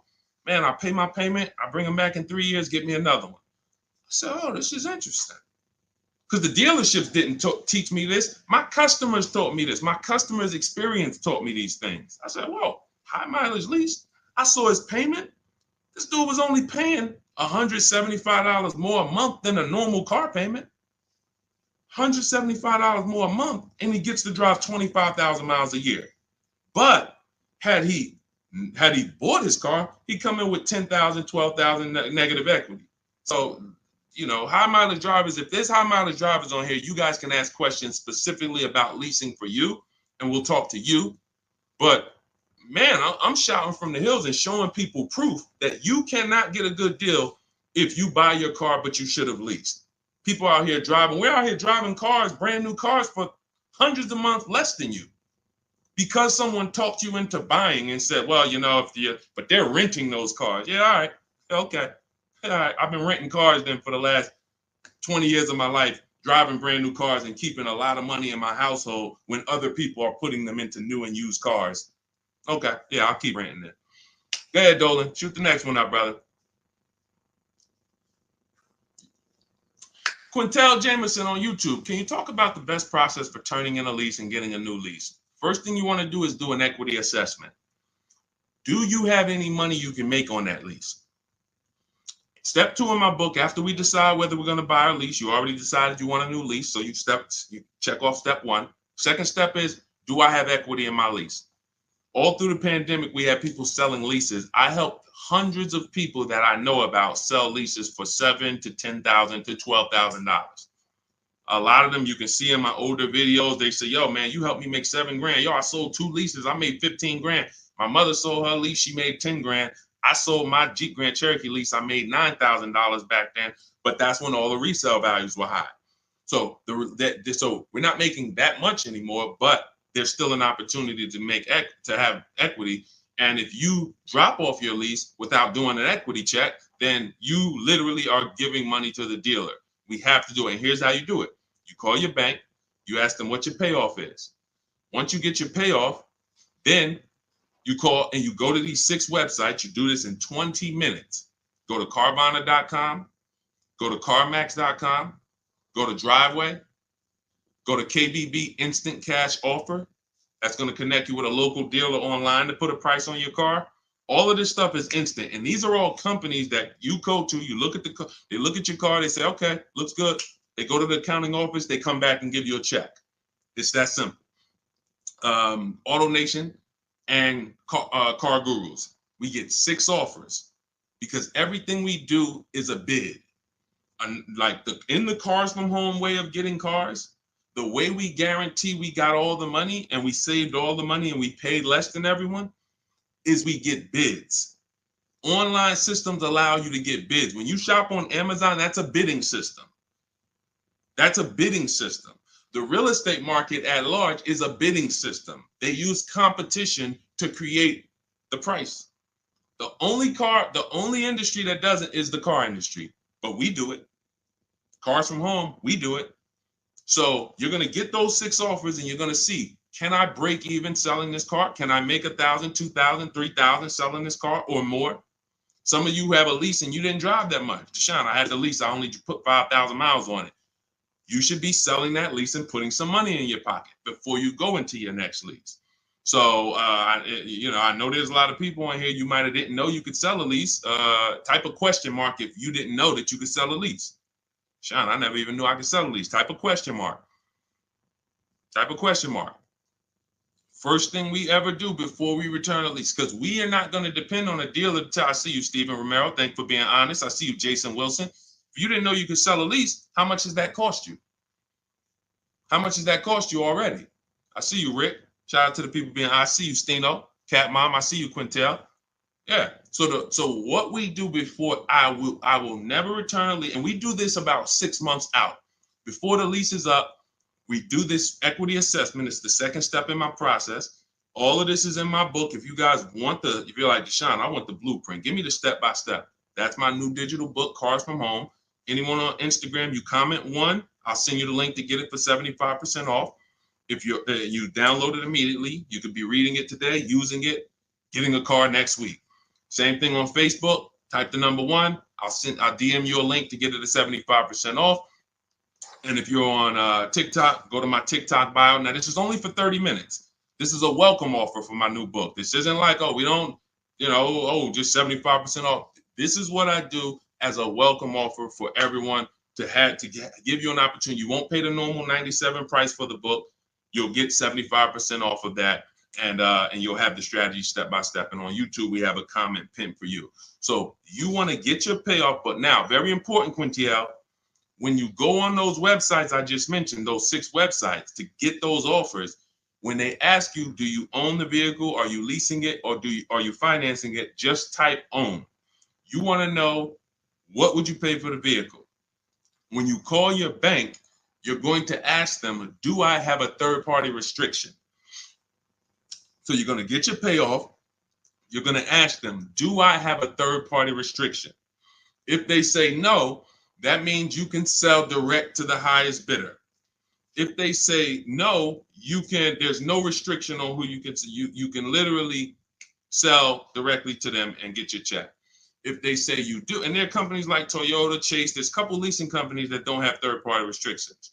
But if they say you do, now you can't sell direct to those people. You can sell direct to a dealer that makes the same brand. So if Honda has a third-party restriction, you can sell to a Honda dealer. And that's when we have conversations with a used car manager. Again, we don't talk to salespeople, y'all. We don't talk to salespeople. They're here to make your life hard because they're trying to fight for their money. and it's all good. I give you ways to, that's why the book is called Cars from Home, 7 Steps to Saving Time, Money, and Avoiding Dealerships. You need to avoid dealerships. When you're in a battle, a sparring battle with a dealership or a salesman, you're going to lose. It's a psychological war, and they do it 3-4 times a day. You do it 3 times, you do it 1 time every 3 years. So when the way I'm teaching you to do it, I'm never sending you to do battle with these people. So if you have a third-party restriction, we're now calling local dealers asking for the used car manager. We're getting offers from them, and then we're going to sell our car direct to them. And that's how we're going to get our equity out. That's if we have equity. That's the equity assessment process. That's how some of you are like going to pick up, that one strategy alone is going to pick up $2,000-$3,000 for some of you. Everyone doesn't have equity. But if you didn't know about equity, just that one strategy is going to pick up $2,000, $3,000, $4,000 for some of you. And over the course of your lifetime leasing cars, that's going to be worth more than that. Because some of your cars will have equity, and some of them have a lot of equity, and some of them have no equity.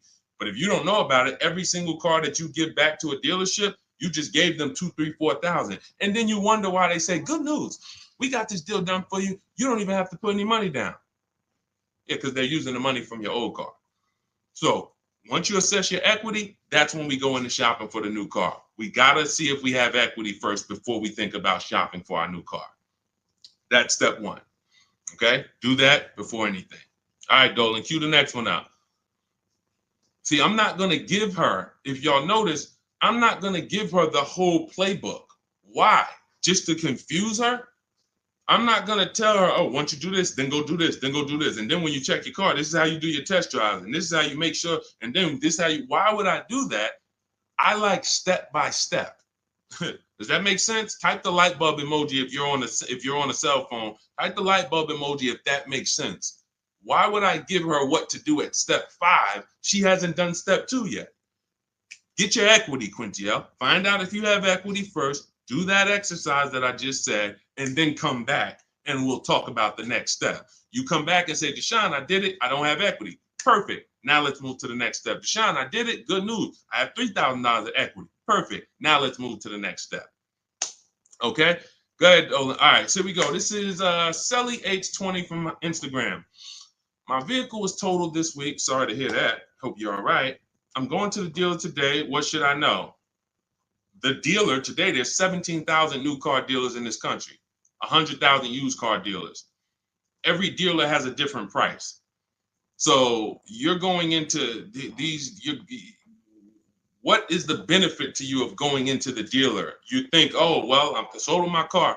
The best thing you can do right now is ask yourself the first question. Are you keeping your next car 8 years or not?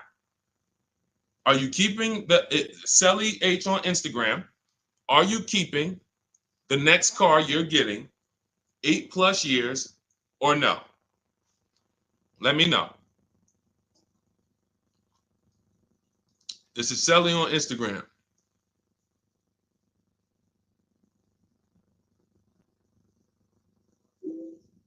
This is the first question. I want to give her time to ask. See, car buying, to pay the prices that you want to pay. It's not one step. It's not just give me this one jumbo step. No, it's a series of steps. It's a series of steps. And I think we live in a world right now that has programmed people to think, oh, I'm going to microwave my way to this whole car deal. Put it in the microwave and somehow I'm going to come out and pay less than everyone else. That's not how it works. You try that, you're going to pay more than everyone else, like all of these people out here who 9 out of 10 people going into a car dealership. If I was able to say, hey, how you doing? I see you just got your car. How you doing? My name is Deshone. They call me Deshone the Auto Advisor. You mind if I take a look at your car deal? You mind if I just take a look at your paperwork? Sure. 9 out of 10 people, I would say, all right, let me ask you a question. If I bet you $1,000 right now that in 48 hours I could find a deal way better than this that you just paid for, this contract that has your name on it, this is your monthly payment, this is how much you just gave them. Would you bet me $1,000 I can't find a deal way better than this? Not even close, thousands less than this. Most people are not taking the bet. And that's because they don't have confidence in their car deal. There's nothing else in life that you do this with. There's nothing else. You will never start a business and be like, oh, I started this business. Me and my family put up 50 grand for it, and be like, all right, well, did you do your due diligence? Did you, you would be like, yeah, we got an attorney. We did some consult. We took our time. It was a big decision for us. But a car, same 50,000. I'm going to go into the deal. Oh, and I want to make that deal today. It's programming. That's why I represent the unlearn, relearn brand, because I found when I first started teaching this, if people weren't willing to unlearn, those are the people I couldn't help. But the people who, they text me, unlearning. If you're unlearning, type the letter U, unlearning. This stuff is programming. And so I want you to really get out of that programming and realize that your safety is right at home. If you realize that everything that is going to save you money on your next car is right here in your living room, it's right in your office while you're at work. If you're traveling and you got an internet connection and you're like, man, I can make a deal from the airport. That's what it's about. The place you do not want to be is in the dealership trying to make a deal. There's no leverage there. There's no ability for you to shop competition there. And that's where everyone is overpaying at.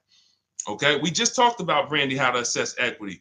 If you're on YouTube, you can jump on it, watch the replay, or on the replay on Facebook. The only place the replay doesn't get posted is TikTok, but on Facebook, Instagram, or YouTube, you can see the replay. We went over how to do the equity assessment, how to call your bank, how to go on the websites, what to put on the websites to see if you have equity in 20 minutes. It literally takes 20 minutes to get those 6 offers. Go ahead, Dolan, shoot the next one up.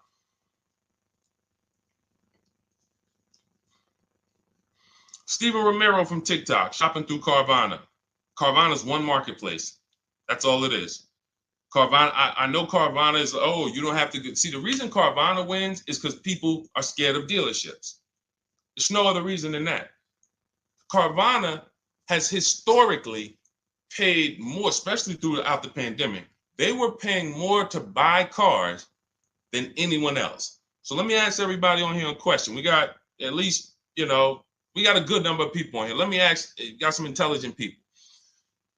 If you are paying more than anyone to buy cars, when you sell those cars, are you going to be higher or lower than anyone? If you're paying more than everyone, you're paying more than dealerships to buy cars. Everyone was selling their cars to Carvana, selling their cars to CarMax. If you are paying more than everyone else to get your inventory, when you sell your inventory, is it going to be higher or lower than everyone else? Exactly. Higher. Exactly. But how do they do this then? They do this because people are scared of dealerships. So they would pay more just to be able to say, thank God I didn't have to go to a dealership. Man, I saw my car come down that vending machine, and then I saw that car pull up to my house on the Carvana flatbed, and you just overpaid $5,000 for that car. They charge you for their service. Hey, to avoid going to a dealership, listen, we're not giving you the best price, but we are giving you the best experience. In our case, there's tons of dealers who will deliver a car to you. There's tons of dealers who you can have the same experience with. Every time we get a car, we have the same Carvana experience. My experience, the people who, look, everybody who you're going to see me go after right now, and if you hop on YouTube, you'll see this. Look, Tosha's experience, just like Carvana, did it from home. Look, Vincent got his used car, 43% off, 3-year-old Lincoln, 43% off the original price. Got it on, got it from home. Look, Ansley, we already went over Ansley. Sean saved 20 grand on his F-150 from home. That's a Carvana experience. Look, Rosalie, we already talked about her. Carvana experience. Look, Jen got her Subaru, leased it from home. You can give yourself the Carvana experience without paying the Carvana price. And when you're shopping for a used car, Carvana is just one marketplace. You also need to open up CarMax, Driveway. In my book, I have what's called the multiple marketplace strategy. The way you shop for used cars, the way we shop for them, is different than the way we shop for new cars. New cars, we use a strategy called the 25 to 5. That's when we reach out to 25 dealers. So we're shopping for a Toyota. We're going to reach out to 25 Toyota dealers online. We do this in 20 minutes. We send them our templates. All of that is in my book. It's a digital book. You copy and paste my template. So you do need to be able to copy and paste. Let me preface that. Do not get my book if you're not familiar with copying and pasting and emailing. I got to preface that. I know people, Deshone, isn't everybody good with that now? No, everyone's not good with that. I've been doing this for 3 years now. I know everyone is not able to copy and paste and just send emails. You know, everyone, that's just, so I have to preface that. But that's how we reach out to new car dealers. We're going to reach out to them for leases and for new cars online using scripts, and we're going to get 5 offers with the scripts. With used cars, it's totally different. We're not reaching out to 25 dealers. Every dealer has their inventory on a marketplace. If they don't have their inventory on a marketplace, do not shop for it. Don't talk to them about it. If they don't have that inventory in a place where it's in a competitive environment, I don't want to talk about it. Who saw the video when I was in the car dealership and I said, this is a used car, it doesn't have a price on it. I was in the car dealership and I said, look, anytime you see a used car, if it doesn't have a price on it, you know, don't negotiate on it. If you saw that, type I saw it. Whenever someone is not putting a price on a vehicle for any reason, it's because they want to make the price up and negotiate down. So let's just say I'm a slimy dealer. Let's say I got a $40,000 car. It was $40,000. I was at a dealership yesterday. We made a commercial about a dealership, and I looked in the car. It was a used car. It was a 2018. It had, the only price it had on it was the original price of the car. So it had literally, it was around a $40-something thousand car. It didn't have a used car ticket, $22,000, nothing like that. So it had a $40,000, and it had all the stuff that was in the car, original. But it's a 2018. So what happens when a person says, hey, how much you want for that car? And there's no internet that they're comparing that to. They're going right on there and just saying, okay, that person has a great opportunity to make up a price and say, well, you know, we're asking $24,000 for it, but you know, our asking price is $24,000. Oh man, that sounds a little high though. You know, it's 2018. You know, you can't do no better than that. You know, I mean, what you have in mind? You know, I'm trying to be around 20. You know, I'm thinking closer to 20. Then I don't know if I could get to 20. I might be able to to see if maybe we could like split it, go up the middle, you know, between, you know, like around 22, something like that. Why don't we take the car for a ride? Let's see if you like the car. You're already in the mouth of the snake. You are literally a mouse in the viper's mouth. Once you've already agreed to talk about a car that doesn't have a price on it, you're done. Because let's just say if that same dealer had to list that car online, that car might have been listed for $18,000. But because you walked in and started talking about it and say, hey, well, you know, what do you think? This is how people leave happy. Man, you know, let me ask you, honey, you get home with your wife, like, you think you got a good deal on this? I think so. I think the guy worked with me because, you know, they said they was asking 24. And you know, I went in there and you know, we made a deal about 22, a little under 22. He took off 2,000 from me. No, he didn't. There was no real price. So this is why you want to be on marketplaces where all the prices are listed. Cars.com, cargurus.com, carfax.com, carmax.com, carvana.com. That's one of them. 8 market, eBay Motors, one more, Driveway. So there's 8 marketplaces, 8 major marketplaces. And you want to sit back and shop for your car like you be shopping for a TV on Amazon. And you'll realize once you start doing this, you'll see The same car that was at my neighborhood dealer that I liked, there's 50 of them within 100 miles of me. There's 50 of them. In fact, once I pull a Carfax, I'll see that one didn't even have a good Carfax, the one I was looking at. That one didn't even have the service records that I want to see. These are the things, this is why shopping marketplaces make sense. You want to shop, I talk about this all the time. It's called my multiple marketplace strategy. I made videos about it. I've been posting about this since I came to social media. Marketplaces. And again, the only people who are going to win with this are people that's locked in. People who are serious about saving their money, who take car buying serious. Everybody who like Deshone, this sounds harder. What, you want to go in the dealership and just go ahead and let them just work you a deal? God bless you. This is not for everybody. I know this. This is for the people who like Deshone. I want to make sure, and it's easy. All the people who you see me showing you, Jared, all of these people that's posting their cars, Teddy, if you're on YouTube, you can see this stuff. These people are never going back to the old way of shopping. We are never going back because this is so much easier. And once you get it and be like, man, shopping online is a million times easier. I don't have the anxiety and there's nobody pressuring me. Oh, all of these people are competing, sending me emails. Hey, can we do this? Hey, what if I get to this? What if I get to... They're never going back. And that's the world I want you to come to. I want you to unlearn that old world, come over to the new world. Go ahead, Dola, shoot the next one up. I think we hammered that point home because we get that question probably every day. Carvana, something about almost every stream, somebody said, hey, what about Carvana? It's one marketplace. And they're 99% of the time, Carvana is going to be the highest price for any car you're looking for. 99%, not 100, not 100. 99%. RL, looking to finance a Toyota 2025 Camry. Should I purchase the extended warranty? It's a great question. RL said he's looking to purchase a 2025 Camry. Should he purchase the extended warranty? So a warranty is a risk product. It's risk assessment.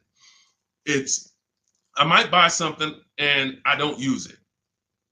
The key to understanding if you should get a warranty is to ask yourself, how expensive is it to fix this car? And does this car have a high likelihood of things going wrong? Give you an example, a Toyota, Honda, as long as you get a good one, and in his case, he's purchasing a new one, they have a history of inexpensive maintenance, and they have a history of things not going wrong. I wouldn't get a Toyota extended warranty. Why?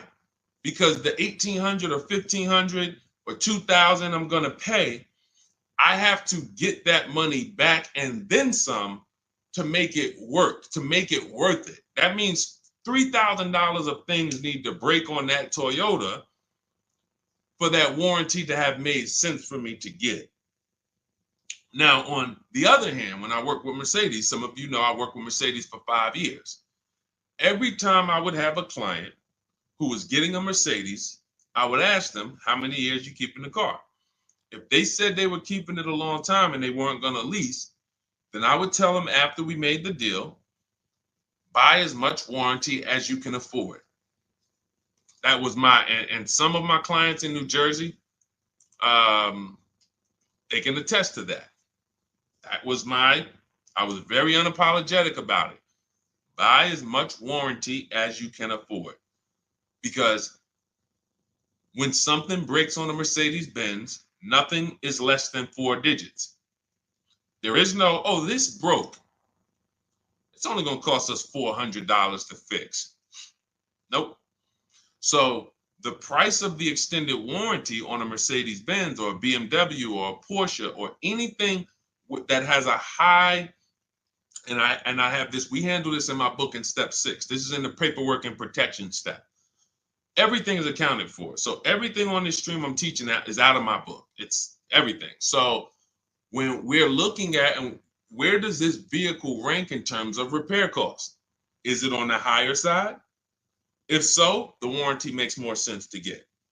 If it's on the lower side, warranty makes very little financial sense to get. And that's how we gauge getting extended warranty. It's a risk assessment. All right, good question though. Very good question.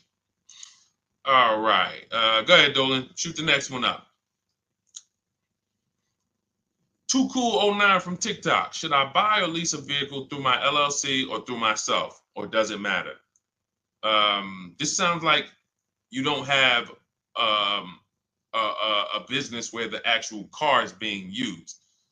If you, a realtor, for an example, and could y'all double tap, keep double tapping the screen, keep running those likes up. I appreciate y'all on TikTok. Every time y'all double tap the screen, y'all run the likes up and keep them moving. TikTok continues to tell people about the broadcast. And shout out to the sharers. I appreciate you. Matter of fact, I got to jump off of here because what I'm going to do is, no, I'm not going to jump off now, but I have to do something. Somebody who shared yesterday, I got to go to my DM and I got to send her, I'm literally just talking notes to myself. Okay, so big talk about buying in LLCs lately. Big talks. You know, you see videos about it, get caught through your LLC. There's going to be tons of people audited who had cars in their LLC, writing certain things off and are not using the car for business. It's going to be very, very bad. It's coming because the IRS may come later, but they come. When they see, okay, we see people getting all these cars, they know the social media videos and people just putting cars in the LLC. If you are a realtor, for an example, when I was with the dealerships, I dealt with a lot of realtors. Came in, put cars in the LLCs. Why? Because they're on the road. They're using the car for business. They're writing off certain things, be it the maintenance, be it the repairs, or they're writing these things off. Why? Because it's actually business being done with the car.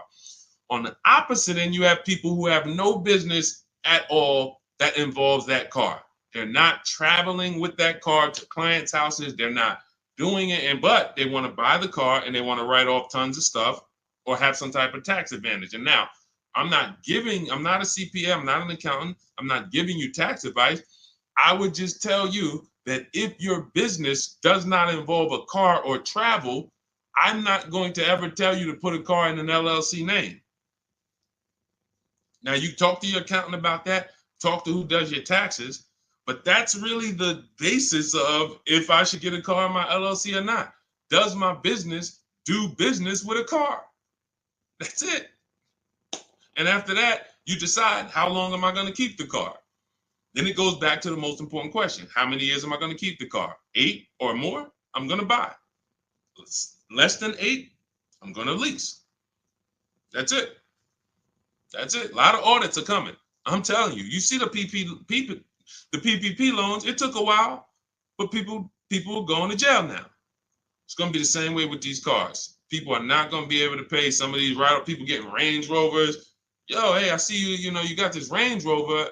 You wrote off like huge amount. Let me tell you, how much business was done in this car? Oh well, it's going to be it's going to be bad. That's why financial literacy is important, people. Okay, so all of this is out of my new digital book, Cars from Home, 7 Steps to Saving Time, Money, and Avoiding Dealerships. I can sit here all day for the next 2-3 hours talking about the strategies we use, the process we use, the system I created to help all of these people that I've been talking about in the broadcast save this money. You can see these deals, and some of you are going to go and you'll see, wow, I got that same car. I got to hit you with the bad news first. The bad news is, hey, Rodney Brown, I'm sorry to tell you, my man, but the same car you have, we just helped somebody get it and look what they paid. Dang, they paying a lot more than me. They put money down? No, they didn't put any money down. How they paying that low? It's because they know stuff you don't. They followed a process that you didn't follow. You went into the second most expensive purchase that you're ever going to make, and you just winged it. You just say, hey, you know what? It's a $50,000 car. It's a $40,000, $30,000 car, $100,000. I'm just going, I think I can feel my way through this joint. That's why you're paying the prices you're paying. That's why you're not paying what we're paying. So when you come into our world and you're like, Deshone, I want the blueprint. Everything I teach is in my new digital book, Cars from Home, 7 Steps to Saving Time, Money, and Avoiding Dealerships. So type of number 1. On Facebook, I'll send you the discount link. You can get the 75% off. Type the number 1 on Instagram. I'll send you the discount link. 75% off. That's our welcome offer. It's only for 30 minutes. And if you're on TikTok, go to my TikTok bio, get your copy for 75% off. And on YouTube, we have the comment pinned for you in the comment section for you to get yours at 75% off. And make sure you are reporting to me your deals, just like Tiffany. Tiffany, when she got the book, I tell everybody, send me your deals so that I can read them on the show. Tiffany got a Mazda CX-90, just got it, $44,820 car. From home, she said, I believe we got a great deal from what we learned in the book. Look, from home, $6,530.78 discount. Never left the house. Got multiple offers. The dealer that took, look, is a $44,000 car. She basically said, what, 15%, 16% off then that? People go in and say, hey, get me the MSR, get me the invoice price.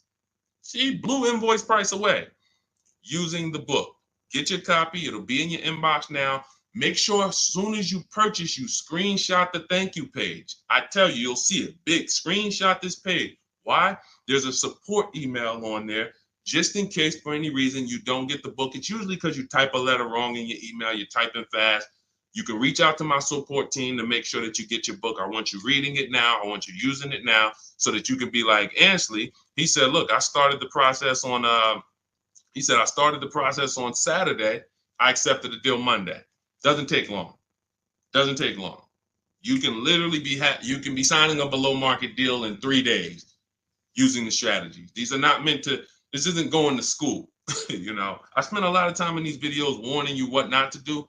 In my book, I'm not warning you what not to do. I'm telling you what to do. Do this, do this. Now, all right, you did that. Great. Now do this. Oh, great. Now you did. Now do this. And before you know it, great. Congratulations. Let's get ready for delivery. That's how the book is laid out. All right, so we're gonna jump off. We've been on here for a little over an hour. I know it's early. You'll be able to watch this throughout the broadcast. You know, I can't really answer. Look, I could give y'all BS answers, and I can get through 100 questions. If I give you BS answers, I can zip through 100 questions in 1 hour. Do Lexus give good deals? Well, sometimes got to shop around. Next question. Is there any negotiation on leases as far as monthly payments without putting money down? Absolutely. We get our deals with no money down. That's how we submit our offers. You get at least 5 offers and you'll find out what the best deal is. Absolutely negotiate. Next question. I could do that. Is that what y'all want? Let me know. What I do is if someone asks me a question, I go deep on the answer because this is car buying. This is not. This isn't, hey, I'm gonna get a little, you know, I'm about to spend $100, you know. What's your opinion on this, Deshone? You know? So I think from what I know about people, I think you guys appreciate Deshone. Break it down for me. Break it down for me. And if you want more, if you want all the answers, get your copy of Cars from Home and you'll have all the answers. But I like to be thorough. And I can't because all I care about is the result. I don't care about I care about people writing me, Deshone, check this out. Look at my deal. Look at what I just pulled away. I want you writing me, emailing me, proud of your deal. I don't want you running into me one day if you're ever around New Jersey, New York. Hey, Deshone, hey, what's going on, man? Hey, man, I follow you. Oh, man, I used your stuff, bro, man. Oh, cool, man. How'd you do? Yeah, I think I did all right. No, you didn't. No, you didn't. Because everyone that learns from me, oh, man, I have people run up to me. I never shopped like this before. I had all of these dealers, and then the lowest dealer took off all this money. That's the one I went with. That's a person that I know. Congratulations. Great job. You listened. You trusted the process. I care about the result. And that's all I want. I want you to enjoy car shopping. I want you, it's 50, 100 grand, 5, 6 figures of your money. You deserve to enjoy it, and you deserve to pay less than everyone else is paying. That's what I'm here to do. So I'll see everybody who has the book. I'll see you inside.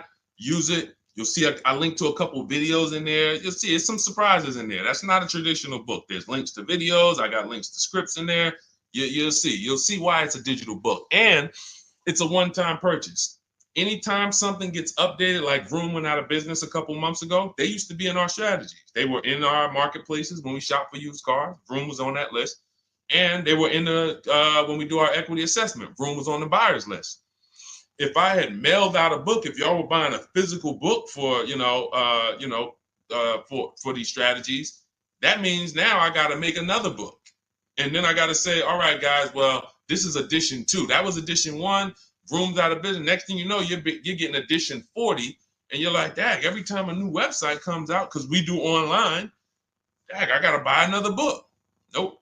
With Cars from Home, what we did, soon as Vroom went out of business, I went in, I updated the master file, uploaded it, all the thousands of people that have the book, and about 9,000 people have the book right now. So this is, you can go on Goodreads, you could type in the Cars from Home book online, you'll see, oh shoot, this book is out there. It's already 5-star rated. So this is what it's about. Results. Grab your copy in my Instagram bio or my Facebook bio, or everybody that types the number 1 on Facebook, I'll DM you the link exactly to get this discounted price. Everyone on TikTok, you go to my TikTok bio, click that website, and get your 75% off. And then on YouTube, we have it pinned in the comments. So use this stuff, win with it, write me with your deals, y'all. Stop overpaying. You don't want to be like these people out here. You don't. They're getting hammered right now. They think there's no deal. Oh, when is the market going to get better? It's never going to get better for them. It's never. They're going to keep doing the same thing. And it's sad, but that's not what we're here to talk about. Let's get you to paying less than everyone else. All right. So I'm gonna jump off, y'all. Have a great day. We'll be back for another stream, sometime next week. I'll see you soon.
Just hit that. Just take us live. All right, we're about to talk some serious car questions and answers. I want you to ask any question you can think of concerning car shopping so that we can dig deep into it. It looks like Facebook we continue to have trouble with, and I think it's because we already have a stream going there.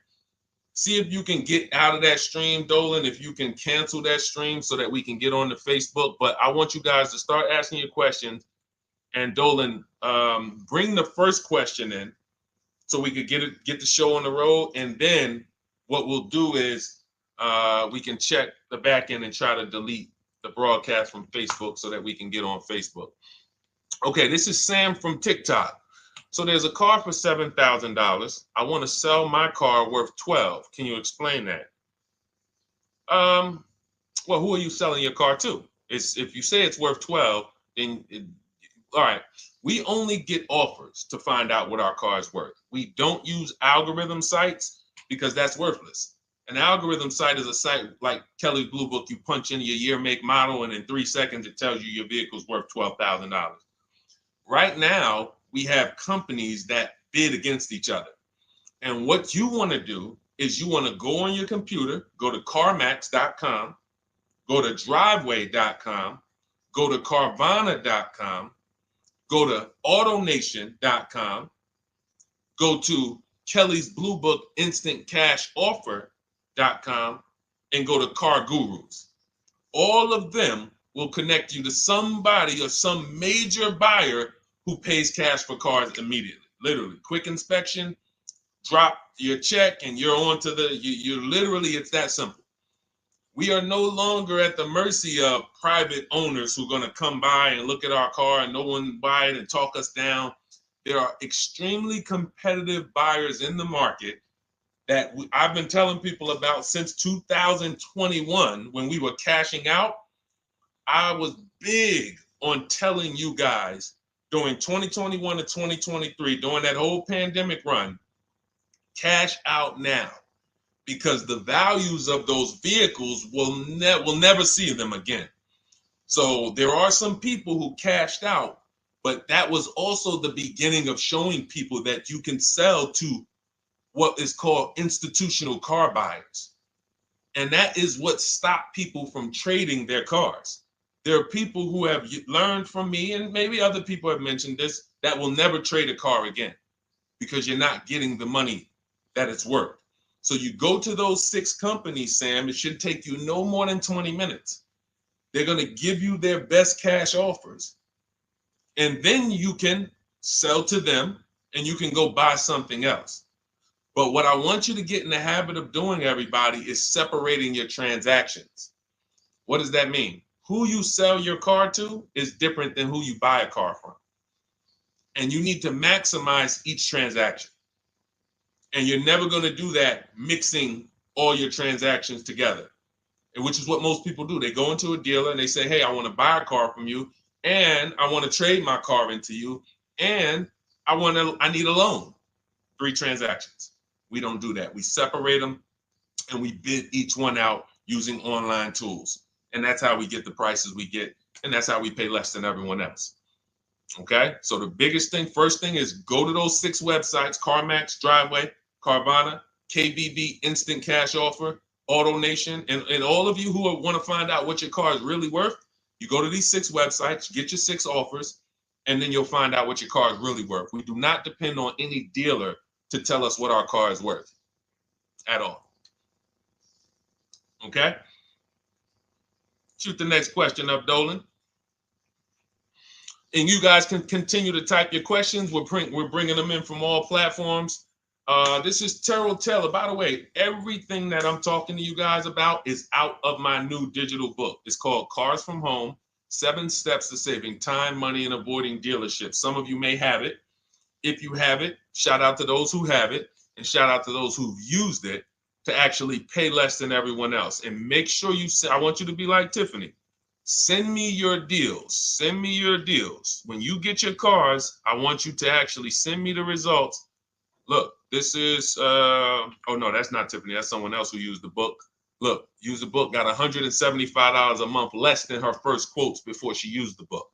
So send me, but you can get a copy of this book immediately for 75% off. It's normally $97. Go to my TikTok bio. You won't leave the broadcast, and you can have the entire blueprint. If you don't want to try to remember everything I'll be teaching you over the next hour, you can have the blueprint. You won't pay the $75. You'll get the 75% off. And we also have a comment pinned in the comment section for you guys on YouTube and on Facebook and on Instagram. You go to my bio. So anyway, go get it, because it's only for 30 minutes. After the timer goes off, it's $97. It's still worth every penny.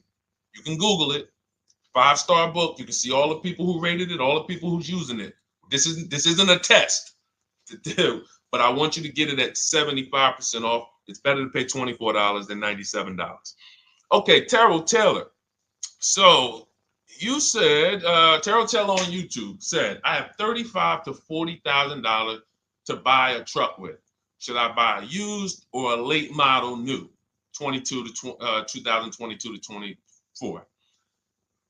So whenever we're considering a late model used car, this is a model like Terrell said, that is 1 to 2 years old. Let me tell you why I don't like shopping for those first. I like to shop for a new price first. Whenever you are buying 1 or 2 year old used vehicles, you have to realize something. How do dealers get used cars? Trade, or they get them off lease, they buy them. When you have not waited 3 years, you're not going to see a lot of used vehicles in that option, because most people don't buy a vehicle and then trade it in 2 years. So you're not going to see a lot of 1 and 2 year old used vehicles. I don't like that, because when there's not a lot of a vehicle, the people who have that vehicle get to set very high prices that we have nothing to compare it to. And that's a recipe for losing and overpaying. I've had people come to me who are looking like you, and what I say is, I say, okay, shop for a new one first. I'm gonna tell you why. When you shop for a new one first, you get to see what the market value is. So take Sean. I'm showing Sean. Some of you have seen Sean. He got an F-150 Lightning XLT, $73,000 vehicle. Using what we teach and getting bids from home, using the Cars from Home system, he saved $21,000 on a new one. That was his best offer. He got multiple offers because we always get at least 5. So his best offer, he saves $21,000. If he had gone to look for a 1 or 2 year old one of this, he would have never known that the new ones he can save $20,000 off of if he shops right. Now, some vehicles, it might be $7,000 off, $10,000 off, $5,000 off. The point is, until you know what the new market is for a vehicle, you can't shop a 1 or 2 year old one. Because what happens if you shop a 1 year old version of what Sean got, and he goes and he pays, he pays 65 for it because he thinks, or let's say 60. Let's say 60. A brand new one, 73. Someone else is charging 60. All right, it's 2 years old. Let me get that one. Not 15 grand off. Problem is, he just overpaid for a vehicle because he could have got a new one for less than he got that 1 or 2 year old one. That's why the recent shoppers, anytime you guys are shopping 1 or 2 year old, you have to shop new first to find out what the market is. Now, in my book, I have my strategies for shopping new online and shopping pre-owned. It's totally different. Pre-owned, you want to go to all the marketplaces. If a vehicle's not on a marketplace, y'all, don't shop. Don't look at it. What does that mean? You ever walk into a used car dealer and you see a used car, but there's no price on it? Type a $ if you've ever experienced this. If you've ever looked at a deal, you've been in a dealership, you see they have a used car, there's no price on it. Type a $ if you've experienced that. Okay, I see you, Terrell. Okay, perfect. I see you, Don Dickey. Okay, perfect. All right, we have enough people. All right, Makeover Forever Studios. I see you. Okay, Todd May, I see you. So this is a common thing. When you go and look at that vehicle, the most dangerous thing to do, I see you, Tony, is to negotiate on a car with no price because they can make the price up. When a car is on a marketplace like cars.com, carfax.com, carguru.com, carvana.com, carmax.com, these are all the marketplaces we shop for used cars at once. It's like a big round robin for us. This is how I want you to shop. Now you must be competitive or no one's coming. Now, there's some people who try to pull a tactic. They'll list a car for 20. They have no intentions on selling it for 20. But they want you to come in and then they'll charge you more, fees, makeup fees and all of that stuff. That's why we always call beforehand. But we know the power is online. The competition is online. So when you're looking, Terrell, you're either deciding, all right, I'm either going to look for a new vehicle, find out what the market price is for the vehicle I'm looking for and how much I can save. What's my best offer? You need to get at least 5 offers. I'm telling you, it's going to be big differences. You have to prove this to yourself. Call around. If you want to do it manually, you don't have my book, do it manually, call around, speak to sales managers. You are going to see it's going to be a $5,000 to $10,000 difference minimum between all of these dealers' offers, minimum. And so then you want to look at the pre-owned options. Then you look at the pre-owned options. And the pre-owned options will tell you what the market is. And so this is only for you who are looking at recent model cars. If you're not looking at 1 or 2 year pre-owned, this doesn't matter. But those people have a little bit more budget, and that's okay. That's okay. But when you have a little bit more budget where you can look at a 1 or 2 year old pre-owned car, that means you have a little bit more money to lose if you make a bad decision. So that's what you want to consider, Terrell. Shop for the new ones first, depending on what your budget is, and then look at the pre-owned market and say, all right, where's the pre-owned market? But that 1 or 2 year old, you're not going to have a lot. Until that 3-year cycle comes and dealers can start buying those vehicles back off lease, you're not going to see a lot of vehicles. That's why I don't play in that 1 or 2-year-old zone. It's just a dangerous zone to play in. Dealers know, oh, we're the only ones. Hey, we the only one that got this car within 50 miles. Let's charge this for it. And then they depend on someone who doesn't know the market to come in, pay for it, and you can literally overpay by 10, 20 grand and you won't realize it until, a couple years later. Okay, great question though. Great question, Terrell. Go ahead, shoot the next one up, Dolan. Type your questions, y'all. We're gonna get through as many as we possibly can in an hour. I see a lot of questions coming in. Let me try to speed it up. All right, this is Abigail from Instagram. How do I shop for cars and take test drives without feeling like I'm wasting their time? I'm nervous. Okay, first thing to realize, Abigail, you're a very considerate person. God bless you for that. You're about to spend 5 figures on a vehicle. Some of you 6 figures. I love the courtesy, but we are the prize. When you're shopping the way I want you to shop, some of you, this is your first time here. You don't even know, hey, who is this guy talking? I spent 14 years in the car business. 5 years with Mercedes, 5 years General Motors. I've been helping people buy cars and get below market deals since 2019, education-wise. I love it, but you deserve the experience. If you were walking into the mall to spend 15 grand, let's just call it 15 grand, how would you want to be treated? Like royalty, right? Right? So, but I'm going to answer your question, but I need your mindset. A lot of what we're discussing is going to be the right mindset. You are the prize. That's why I don't want you going to dealers begging for discounts anymore. I want you sitting at home making dealers bid. This is how we do test drives on new cars and leases. New cars and leases.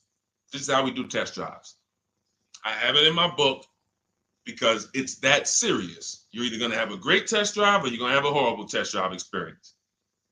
We call and we ask the dealer, who's the most experienced person there? Who does everybody like? Who's the person that, has been there for a long time, just has a great reputation? Oh, that's John. John is just, he's been here 20 years. Everybody loves him. Okay, can I speak to John? Hey, John. My name is Deshone. I'm interested in the Honda Pilot. I just like to test drive it. I'm in the process of deciding what I want. And, do you have this particular model? You have one there that I could test drive? John, because we asked for the best person, we're typically going to get somebody who is not going to lie, usually. Not a guarantee, but taking these steps, I know these guys. I've been in this dealership. I know most dealerships have one person there who has a good reputation and who cares about that reputation. If you're enjoying this content, hit the like button, y'all. And Keith, y'all killing the likes on TikTok. Shout out to everybody who's hitting the likes on TikTok, to double tapping the screen. Appreciate y'all. And shout out to everybody who hits the like button. When we get there, we meet with John, we test drive. John, thank you so much. Can I have your card? I'll leave you my information. And if this is the vehicle I want, I'll be in touch with you. Perfect. Oh, Deshone, we don't sit down? We don't think? No, we never sit down. I'm telling you that there are things you must unlearn about the shopping process if you're going to win. And what does winning look like? Getting the most money off in the least amount of time. There's no leverage that you have when you sit down and try to negotiate with a car salesman. Every single dealer around you that wants to compete for your business, you can't talk to them while you're sitting in one dealer talking to a car salesman. That's why we don't do it. We get a card. Thank you so much. Listen, if this is the one for me, I'm going to give you a call. Simple. Pressure's off. There's no pressure in our system. You can't pressure us. That's what I want you doing. New cars, leases, that's how you test drive. 20 minutes, you're in and out.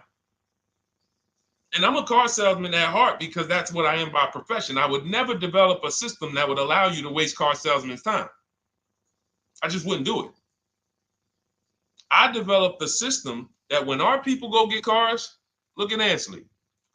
When our people go get cars, Ansley just got his lease, 1% lease, $58,000 Infiniti. Look, started the process Saturday, accept the deal Monday, all by Email. $58,000 car is paying $554 a month, no down payment. You know, we have tons of these. None of these people spent. Look at Jared. Lease like a boss, $569 a month down to $520. Volkswagen Tiguan, no money out of pocket. Let's go to a purchase. Pierre, pre-owned car purchase, got his 2022 Mazda, got a 20% discount off the original MSRP. This is 30 minutes. We are not spending more than 30 minutes in dealerships. Who doesn't want to spend more time in dealerships? Type me if you're like Deshone. I don't want to be in dealerships that long. You thought you had to be in dealers to save the big money, right? You thought you had to be in dealers to save the big money. I'm showing you as someone who pays less than everyone and who teaches people to pay less than everyone. Look, Kimberly, $20,000 off a Maserati, shopping from home. Because when you can talk to more people at once, the discounts fly off. And you see that all these dealers want to compete. So what you want to do, the best thing you can do to not waste people's time, Abigail, is to shop from home the right way. Because when you shop from home the right way, you realize it's only a few things you need to be in the dealership for. That's your test drive. I just told you how to set it up. With used cars, we do it at the end. But we're only there for a second. In fact, when you go to pick up your car, they're going to tell you, thank you. This was one of the most easiest deals I ever made in my life. Because you came in, you emailed us, you knew what you wanted, you gave us the information we needed, we made you an offer, you knew what you were decisive. We have all these scripts. By the way, in my book, I have all the email scripts. You don't have to even think about what you're going to say. It's literally copy and paste, copy and paste, copy and paste, copy and paste when we're shopping for new cars and leases. With used cars, before I go to the next question, I want to hit on the used car process. Used cars, we must test drive at the end. We can't test drive used cars over here and then go and buy another used car over here. So what we do when we narrow our choices down on all these marketplaces to our top 5 favorite vehicles, we need to verify that there's no bogus fees. When I was shopping for my Infinity truck, I narrowed it down to 4 vehicles. But I'm going to tell you something that's the most. Who's bought a used car in their life? Type the letter U.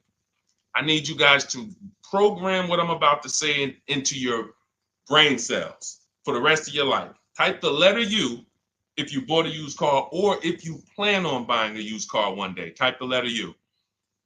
All right. I see you, Michael. Don Dickey. Okay. Terrell. I see you, Blizzy. Tony. Okay. Lori. I see you. Victoria.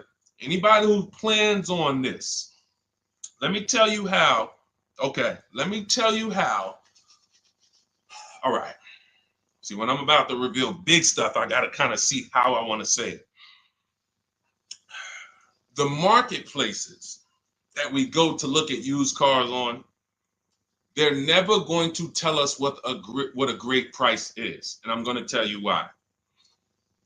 The only thing that matters, let's say we're looking at 4 white Honda Accords. 4, they're all white. These are the cars we want. We've narrowed it down. We're looking at 4. They all got similar miles, and their asking price is $20,000. The marketplace is going to tell you what they think a good deal is based on algorithms. Based on all the vehicles listed on the market, this is a good deal. This is a bad deal. Here's what matters. How much was the original price of each vehicle? Why is this the only important thing?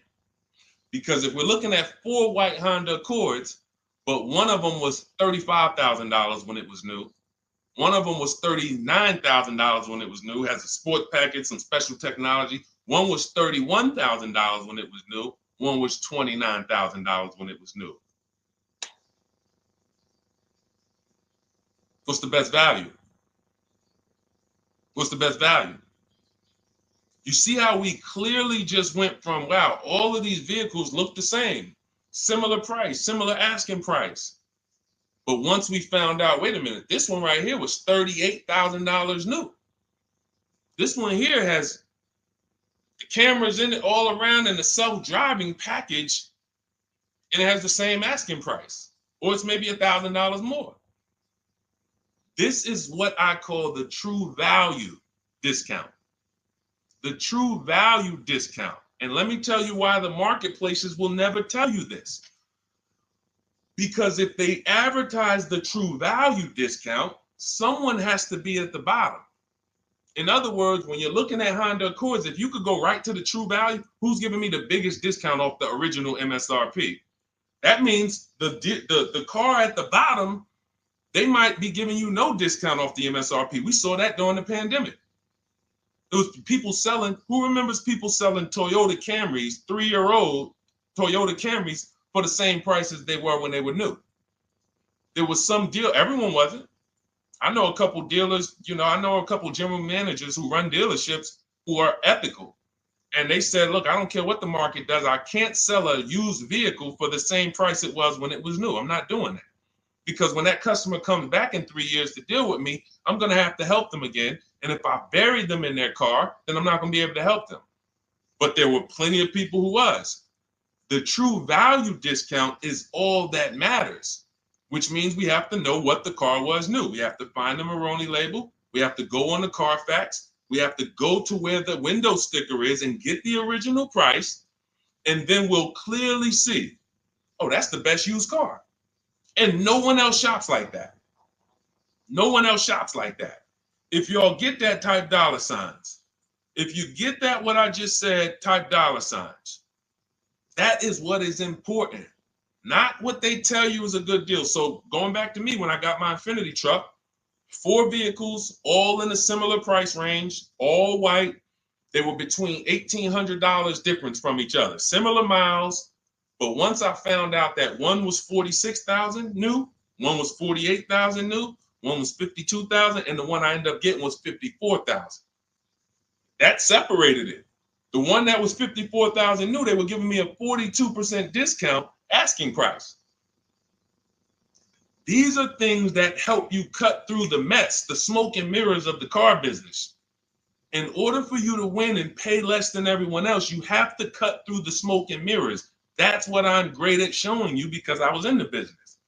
So these are the things that, again, if you say, Deshone, I need the whole blueprint. I need to give me the step-by-step. Leasing, used cars, high mileage, new cars, give it to me step-by-step. That is my new digital book. It's called Cars from Home, 7 Steps to Saving Time, Money, and Avoiding Dealerships. It'll be in your inbox in literally 5 minutes, and you get yours for 75% off. Support yourself and support your family by getting your copy.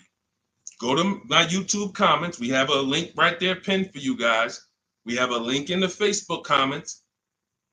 Get your book for 75% off for the next 30 minutes. You'll see a timer on the page. Now, if you're on TikTok, click that picture of me and go to that link in my TikTok bio and click the one that says 75% off to activate the 75% off link. Get your book so that you never have to wonder about this. Now, we're going to continue, but I just know as we answer more questions, some of you are going to forget that. What we just went over in the last 10 minutes, this next question, you're going to forget all of that. All right. Now, Dennis Gamister from Instagram, on a lease agreement, does the deal use the MSRP or the discounted price? So when we're shopping for leases, this is what we do. We get all our offers with, this is how we construct our offers. If you've ever looked on these commercials and you saw, well, Deshone, when I look at leases, though, it seems like, one, they limit me on miles. And then I also see that they want a bunch of money up front. You are correct.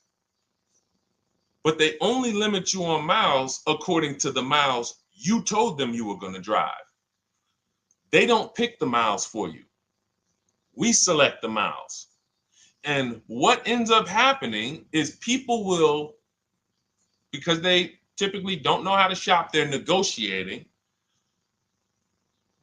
They'll say, all right, well, my payment's $400.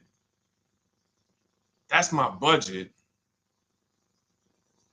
I drive more than 10,000 miles a year, but I guess I'll just take the 10. Instead of paying $20 more to get 12, they'll take the 10, and then they'll say something like, if I go over, I'll just buy it. Horrible idea. Absolutely catastrophic idea. Or if I go over, they blame the lease. They literally will get the penalty, get the bill for the 6,000 extra miles that they used, and they're charging them 25 cents a mile now, and say, man, this is why I don't want to lease, because they limit me on my miles. No, they didn't. To save $20 a month, you pick the lower miles. You can customize leases up to 15,000 miles if you want, 18,000 miles. Look at Jen. Jen just got her lease on her Honda. Hold on, where's Jen's lease? She got an 18,000 mile a year lease. Now, the way we shop is 12,000 miles per year, only first month's payment due at signing, and we shop it taxes and fees in the payment. Jen, her best offer on her Honda CR-V hybrid, which is one of the most popular hybrid crossovers in the market, she got $512 a month, 12,000 miles. That's a 1.3 lease. We'll talk about the 1% rule for great lease deals and the 1.5% for overpaying. She gets 1.3. She bumps it up to 18,000 miles per year. But look how much more, y'all. $50. So for $50 more a month, she, instead of driving 12,000 miles, she gets to drive 18,000 miles. And she gets to drive as much as she needs to for $50. Versus her saying, you know, I'm going to take the 12 knowing I don't drive 12, and then I'm going to get penalties and, again, blame the lease. The lease is custom. And the first time I learned about high mileage leases was when I was working at Hyundai. I was a manager at Hyundai for a short period of time. It was a highway dealer. The guy ended up going to jail. It was typical, like, you know, I've worked in some dealers, some phenomenal dealers, but this one was like, if you ever could imagine the prototypical highway scam dealership, I mean, this was it. So I was only there for 6 weeks, but I was a manager, and what I saw was I was taking care of this guy's lease who was just finished with it. He had 72,000 miles on it, and I went out there and I said, wait, you leased this 72,000 miles? He said, yeah, I always lease now. He said, I used to come in every time I bought a car, my negative equity was ridiculous, $15,000, $10,000. I had to keep writing these big checks, and I just said, you know, let me switch to leasing. A customer taught me about high mileage leasing. That's why when I say car salesmen aren't trained, they're not trained. We learn things by intuitiveness and curiosity, and, you know, we're not trained on finance and insurance and leases versus buying, none of that, you know. So anyway, I said, wow. And so I looked at his payment. This guy is only paying like $175 more a month, not even, to drive 25,000 miles a year. So if a normal Hyundai lease was $299, he's paying $450, $475, and he's driving 25,000 miles a year. Boom. Drops it off. Boom. No negative equity, none of the trash that most high mileage drivers are dealing with. So when we are shopping for a lease, we have to shop with our template.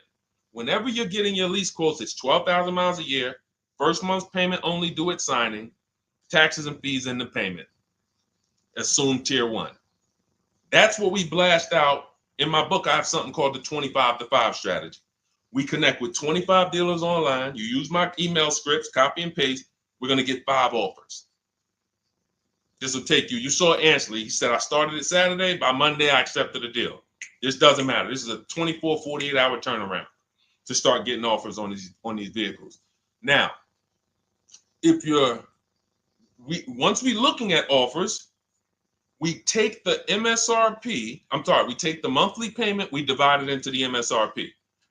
So let's just say we're shopping for a vehicle. It's $40,000. One of our offers is $400 a month.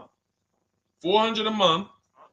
No money due at signing. Just $400. We drive off. We divide that into the MSRP, not the selling price. The MSRP. So now we divide that into $40,000. we can see and we multiply by 100, that's a 1% lease. The 1% lease rule has been around for the last 20, 30 years. If you could lease a vehicle and the offers is under 1% of the MSRP, it's a steal, great value. Because these a $40,000 vehicle with no money down to buy would cost probably $800 a month on a 5-year loan. So it's incredible value. It's a steal. You don't have to worry, am I overpaying? Nowhere near. You're still in the vehicle. And we have some people who shop from home using the car. If you're Deshone, do those deals really exist? If you're on YouTube or Facebook, you can see right now, look, Greg got a 1% lease on his Kia EV6 Win, $527 a month, $56,000 vehicle. Look, Zafrina, $579 a month, $65,000 vehicle. Ansley, you saw Ansley's Infinity. Rosalie's Infinity truck. Right here. Look, it's paying $592 a month, $59,000 vehicle. 1% lease deals are out here when you know how to shop. Now, that's a steal. That doesn't mean that's the best. I mean, that doesn't mean, oh, if I can't get a 1% deal. In order to get a 1% deal, you have to not just shop. You need major support from the manufacturer. The lease program has to be good. The rebates have to be good. The residual value have to be good. The money factor, which is the interest rate, have to be good. There's a lease program that no dealer can control.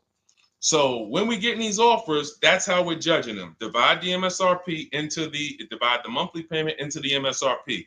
In my book, I have a calculator that I created where we put all our offers into it, and then it spits out what we call counter offers. So we get 5 offers, 7 offers, we put them all into this calculator I created. Again, this is the best $24. If you get there for $24 before that 30-minute timer and you get your copy, it'll be the best $24 you ever spent. I hold myself accountable to that. You can Google the book and read the reviews. There's software that we created that that's how you're judging your leases. You're looking and you're comparing to the 1% rule. Now, when you get to 1.5%, we can't make those deals. We're paying too much for a vehicle that we're giving back.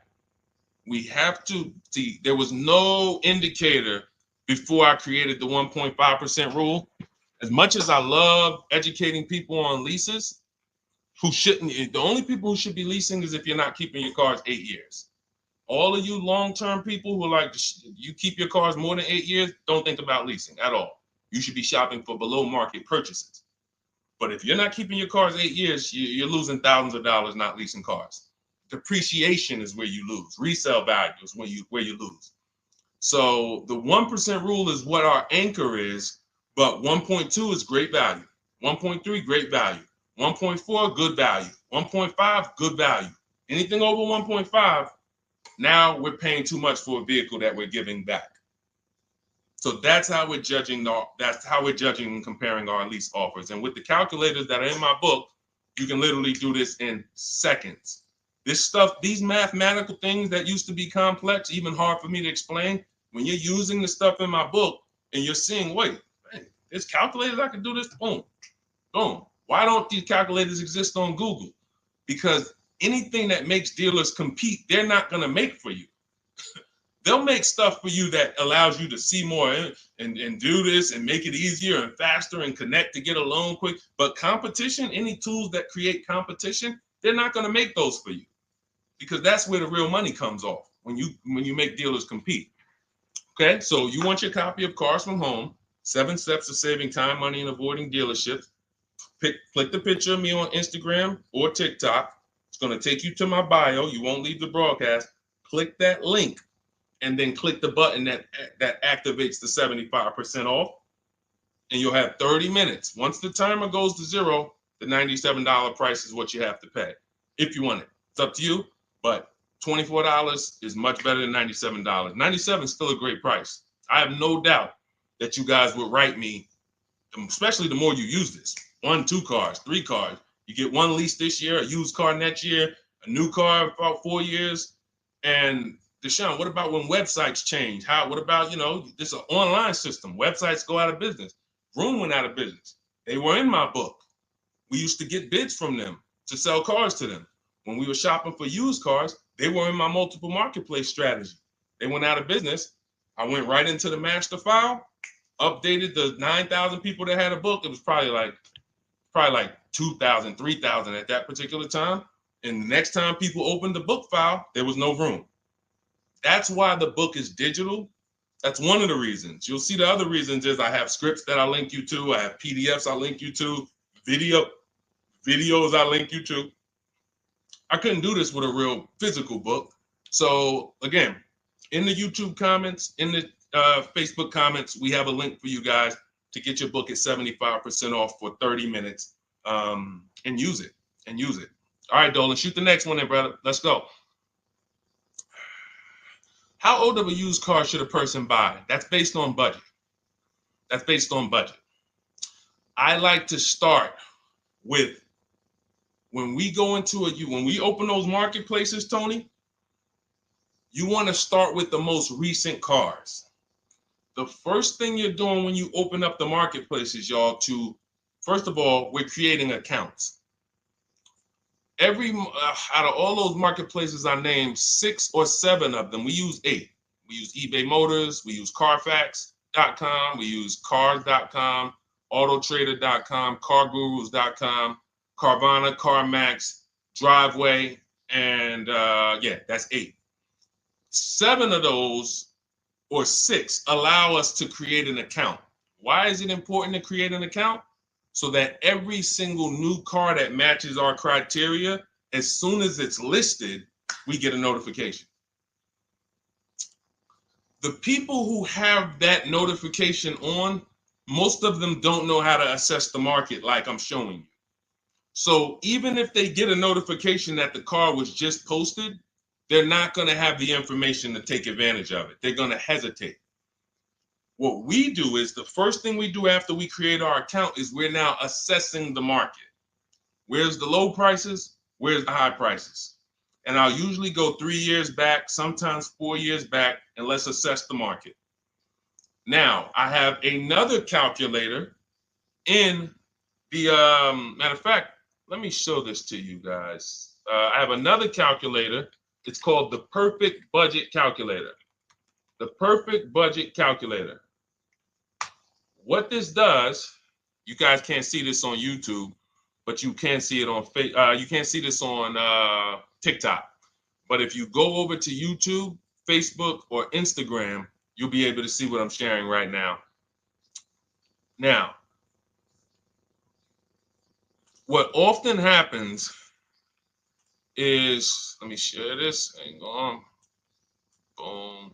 Okay. So now what often happens is, a lot of you will say, I could put down $2,000, but, if I don't have to, then I won't. Or, if you get a car and you pay $15,000, if you pay $500 a month for 5 years, that's a lower price you paid than paying $500 a month for 6 years.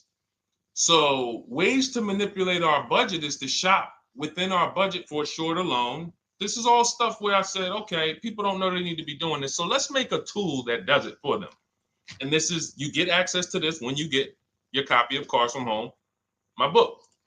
So let's say we do something called an equity assessment. Everybody who has a car, remember I was mentioning a little while ago, we go to these websites, Driveway, all these, and we find out what our car is worth.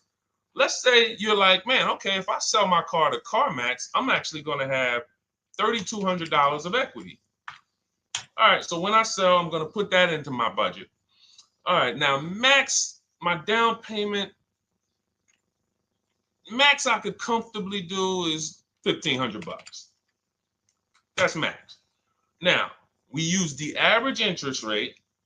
And in my book, I give you a link to see what the average interest rate is at the particular time you're going to be shopping. Let's just say it's 6.9.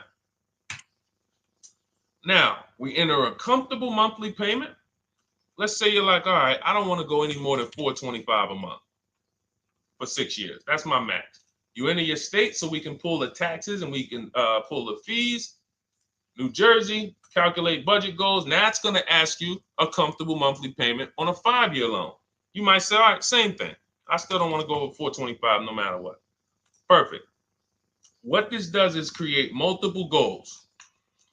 And it creates multiple goals. It creates a starting point. Now, if you find a car at this price, $18,776 or less, you can do a 5-year loan, use none of your equity, so this will go in your bank, and use none of your down payment. Now, next goal may be, okay, $22,000 or less. 6-year loan, no equity, no down payment. So the first 2 goals are no money down goals. If I find a car anywhere in these price ranges, I can do these deals, no money down. Now, this is one where I use my equity, but no down payment. Goal number 4, I use my equity for a 6-year loan, no down payment. Now, goal number 5. Now you can see the price of the car is getting higher. Use equity, use my use equity and down payment, but it's 5-year loan. And then here is your max budget. Your max budget, which is fine. There's nothing wrong with if you find a vehicle that, once you use this and you find the best price vehicle, as long as you are under this number, you are fine. The problem is when you go over that number. The problem is when you go over budget. All of these goals are your budget. So when I got my Infinity truck, I got my goal out. It was my 4th goal. 4th goal. 4th goal. Now, this is how you make sure when you go out to shop, and look, you'll notice, look at the top. What does it say? You select your state determines the sales tax, will factor it in, give you precise figures. Now, you'll notice, what about the fees, Deshone? Don't all these cars charge fees? We've already factored in the taxes, and we've added $1,000 for fees. What is $1,000? The documentation fee and the motor vehicle fees.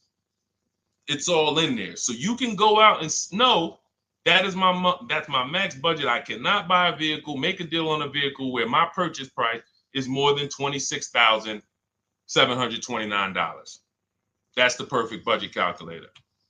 So there are certain things that I had to create. No one does them. Everything that I was referring you guys to, all the websites, I was doing this, and there was some things where I couldn't refer you to anything because it doesn't exist. We had to build it. So this is how we make sure we are shopping, whether it be for new cars, used cars, below our budget. And that's not how you make, but here's the thing. I need you, before we go to the next question, I need you to understand something. That doesn't make sure you pay below market price. You have to combine this with getting bids, because you can be within your budget and pay over market value. There's 3 types of prices you can pay for a car, whether it's a new car, used car, or lease. Did you pay market value? That's what everyone's paying. Average. Did you pay over market value? Our only deals we make are below market value.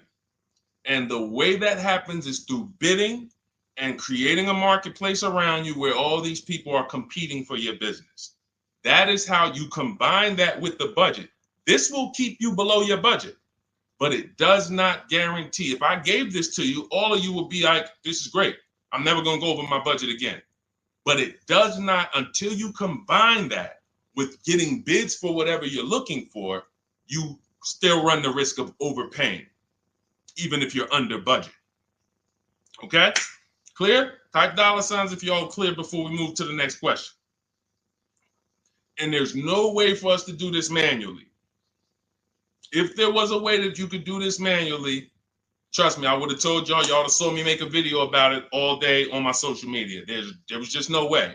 We had to build software. And you know, in my book, you guys will have access to at least 5 calculators for counter offers for new cars, true value discounts when you put the new price you put the original new price of the used car deal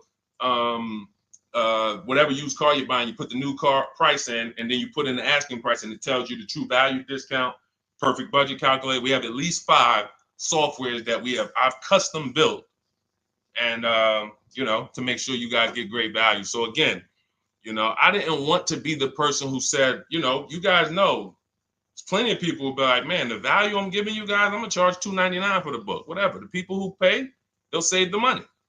And the people who pay, there'll be some people, because some people are gonna pay, they just see value. Poor people look at cost. Wealthy people look at value. People who are into financial literacy they don't ask themselves, how much does that cost? They ask themselves, what's the value I'm getting from that? And I could have said, well, you know what? I'm going to help you pay less than everyone on new cars, used cars, leases. We'll do $200, $300 for the book. And I only want to sell it to 1% or 5% of the pie. But at the end of the day, my mission is to help as many people want to be helped. And so that's why I said, okay, $97. But even our welcome offer, you got a chance to get it for $24 if you get there before the 30 minutes is up. Okay? YouTube link, get your copy. And make sure you save the support email, guys. If you see it scrolling across the screen. If, for instance, you don't get your book in 5-10 minutes, it's usually because you typed your email wrong. Reach out to my support team. They'll get you the book immediately. And soon as you pay, go to TikTok. Look, y'all see the links. Go to my bio on YouTube and Instagram. Get your copy. And as soon as you pay your $24, there's going to be a page that says screenshot this page. Right on that page, you can access your book. I want you to have the book immediately, but I also, in case some of you type wrong, big thing, we fat finger stuff.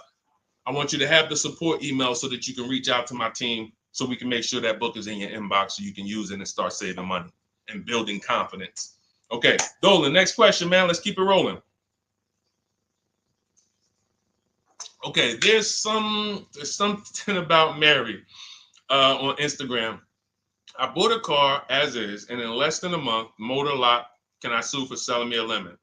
I'm not a lemon law attorney, but that is not what a lemon law case is based off of, in my understanding.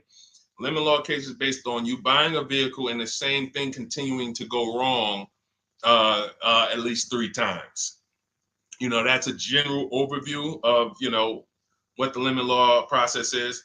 And if y'all are enjoying the broadcast on TikTok, can y'all just double tap the screen and keep running those likes up? Every time y'all do that, y'all help TikTok bring more people here, and I appreciate it. If you're going to spend some time with us and, every time just you hear something you like and you're like, man, we got to share this. Oh, and shout out to Madhu for sharing.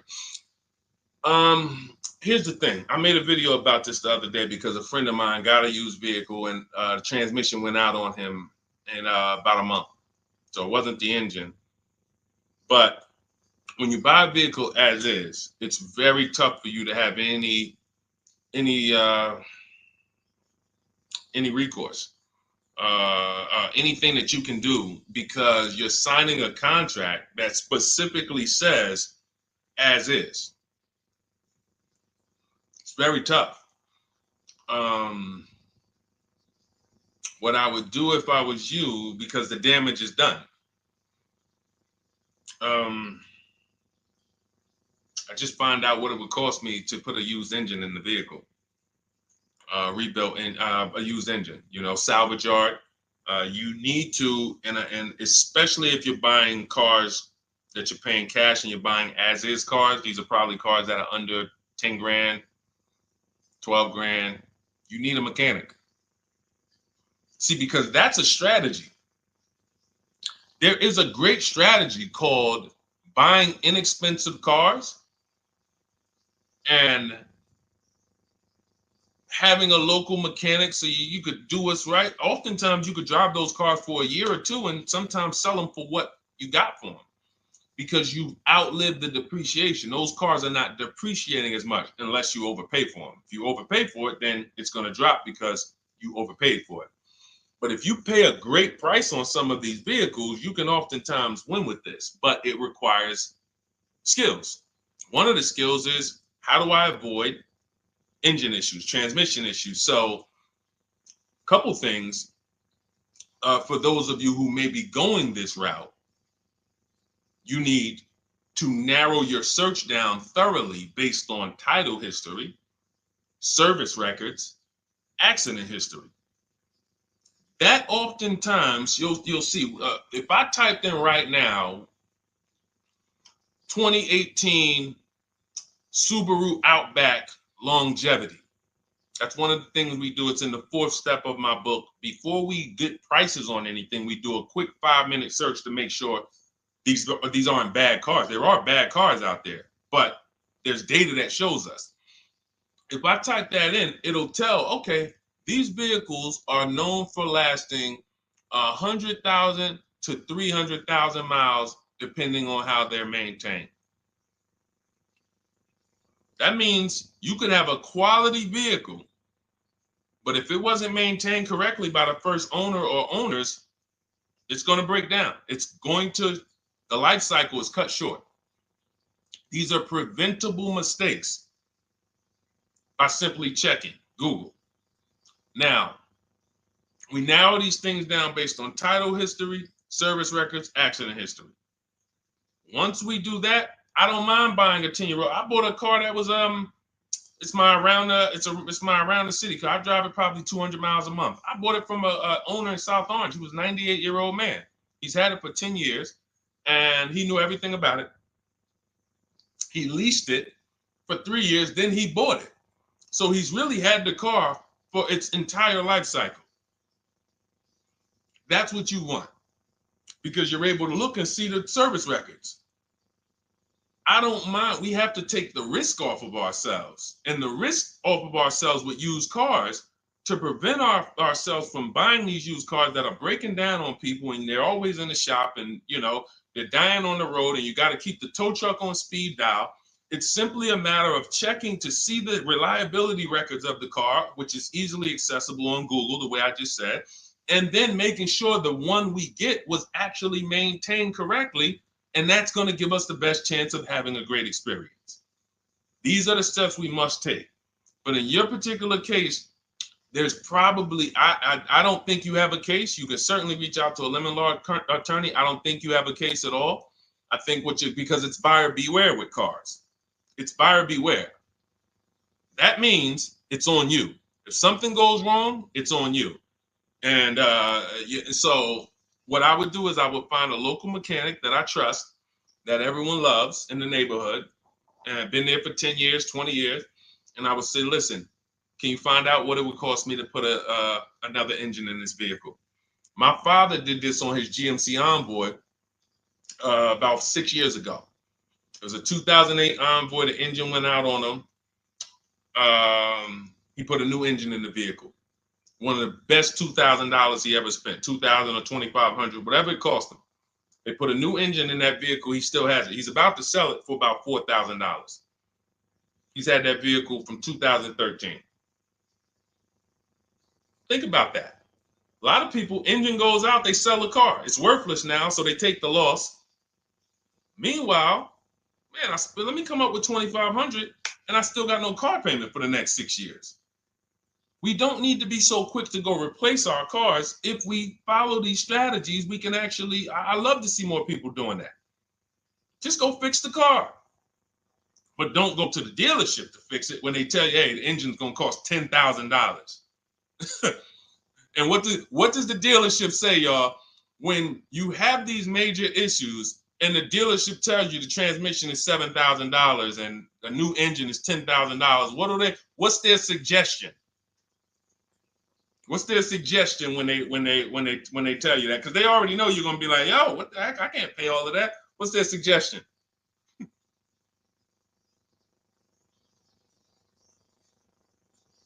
see, let me give y'all some time to type. I just want y'all to know, this is how the system works. So I know somebody. Look, thank you, J. June.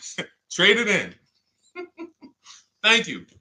You see how we can? Oh, look, N.Y. Anderson, buy a new one. So what they do is, exactly, Victoria, they're going to suggest a new vehicle.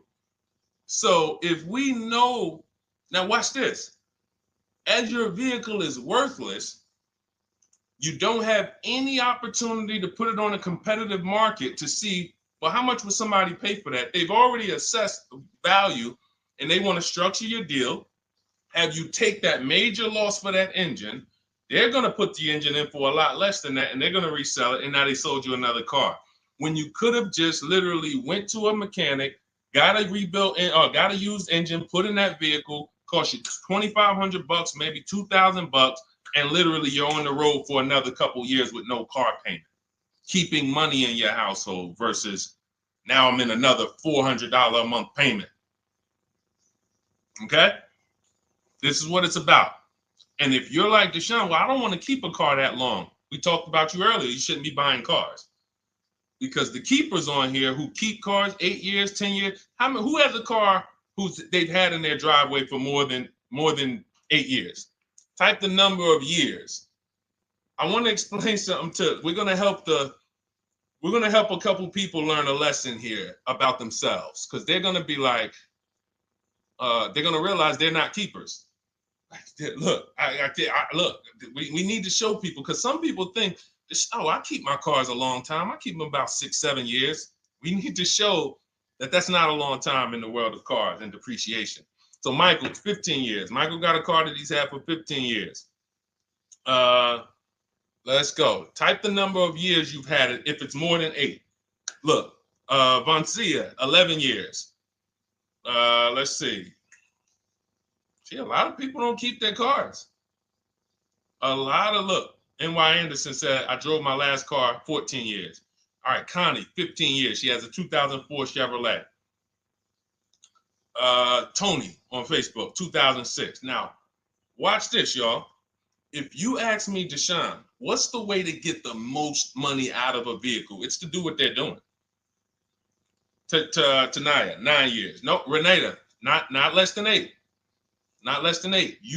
We're trying to put you into a different cat. We're trying to help you see the category you should be in. Look, 9 years. Donna, 15 years.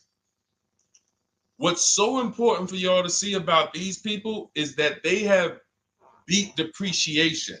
And that means whatever their vehicles are worth today, a year from now, they're going to be worth about the same.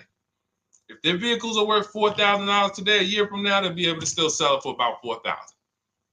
But the thing is, they're trying to get the most money out of it because the cost of replacement is expensive compared to what they're doing.